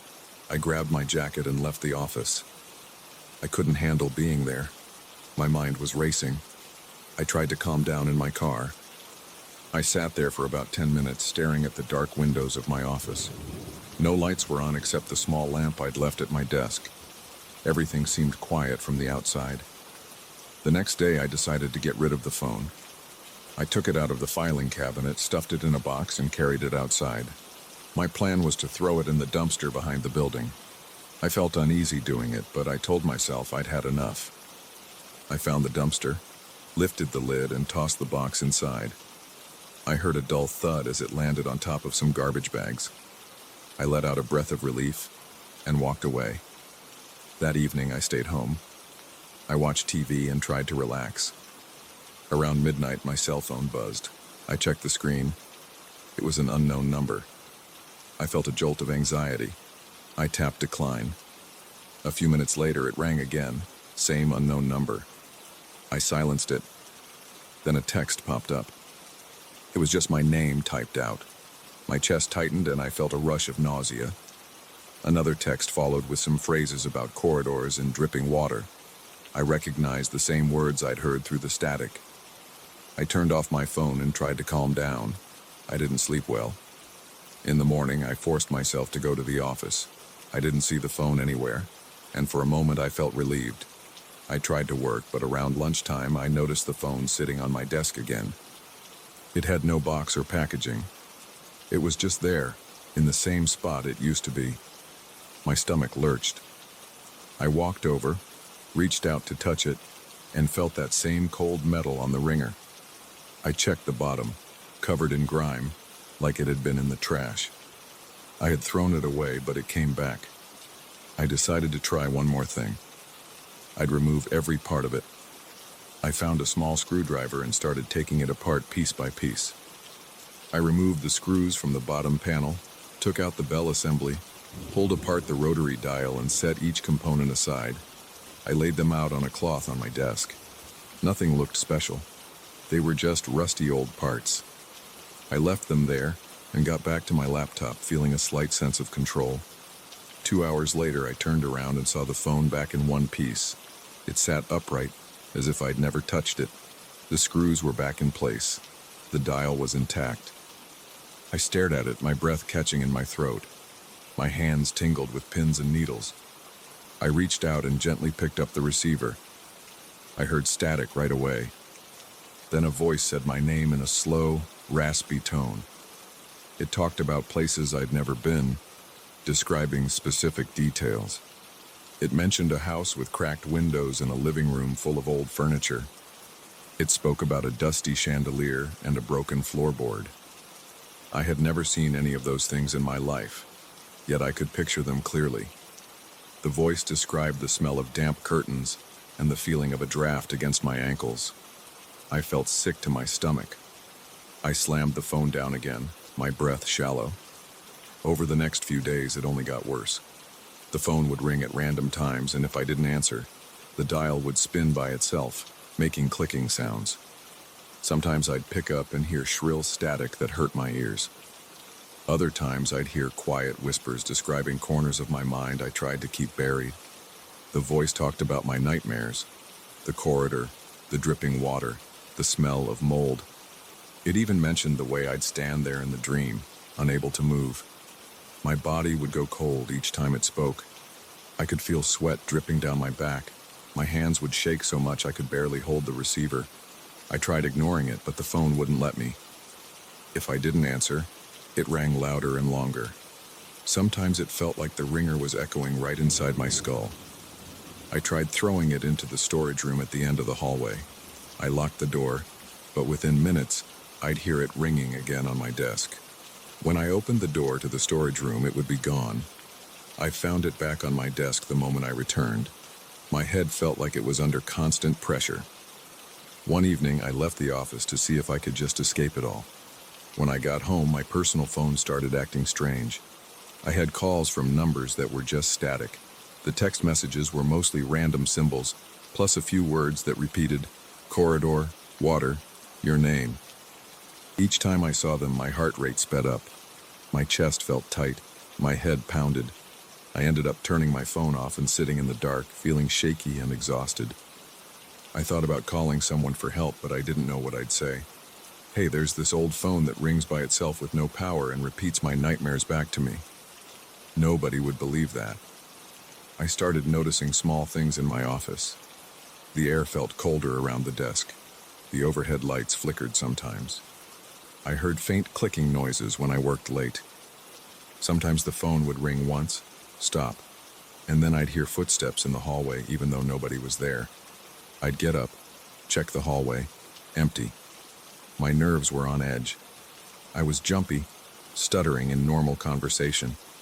My coworkers commented that I looked pale. I just said I was working too hard. Each night at 2 a.m. the phone rang. The routine was always the same. I'd hear static, then the voice calling my name. The voice would mention a new detail about a place I'd never seen. It would describe a corner or a hallway or a window with an odd shape. It always sounded real, like something physically there. I could almost smell the dampness or feel the chill. I felt sure these were glimpses of somewhere I was not meant to go. I tried pulling the phone apart a second time, but it reassembled itself. I tried burying it under stacks of old files, but it still rang. I took it to my car once, drove across town, and left it in an alley. When I got back to the office, it was on my desk again, stained with alley grime, as if mocking my attempts to get rid of it.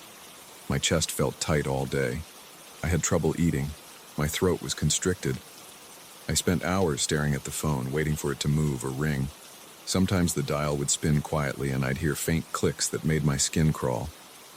Other times the bell would make a soft ding, like a half ring, followed by a pause. I caught myself whispering, "Stop," even when it wasn't doing anything. As the days passed, I began to fear that the phone calls were only part of the problem. The voice on the other end started to sound closer, like it wasn't coming from far away. I'd pick up the receiver and hear breathing that felt like it was right next to me. I'd feel a slight breeze on my ear, as if someone was standing behind me. I spun around more than once, expecting to see someone there, but there was never anyone. My final straw came one night when the phone rang at exactly 1:59 a.m. I checked the time on my computer screen to be sure. I picked it up. The voice said, "I don't need this line anymore." I froze. My fingers gripped the receiver and my forehead broke out in a cold sweat. My heart hammered in my chest. The voice repeated that it was almost ready to speak to me without the phone. My hands shook so badly I could barely set the receiver down. I felt like I might pass out. I tried to calm my breathing. Now I'm sitting in my office. It's late. The phone is quiet, but I keep glancing at it. My chest feels tight, and my head is pounding. I can't concentrate on anything else. I notice the lights flicker every few minutes. My body tenses each time I hear a small noise. I keep thinking about that last call. The voice said it wouldn't need the phone anymore. That means it could reach me in some other way. I'm afraid that if I close my eyes, I'll hear it whispering in my ear or feel it standing right behind me. I can't go home. I can't stay here. No matter what I do, I feel trapped. Every time my phone buzzes, I jump. Every time the office phone on my desk makes the slightest sound, I break into a cold sweat. I'm just waiting now, staring at the rotary dial. It's 1 minute to 2 in the morning. My hands are trembling over the keyboard. The phone is still. I'm bracing myself for the ring or for something worse. A voice in the room, a whisper right next to me, or footsteps by the window. I don't know what else to do. I don't know how to stop it. I just know that any second now that phone might not need to ring. I might hear the voice from behind me, in front of me, or whispering right into my ear. And I can't shut it out. I can't destroy this old thing. I can't run from it. I'm just waiting for it to speak again, but without the phone. And I can feel my heart racing, knowing that moment could come at any time.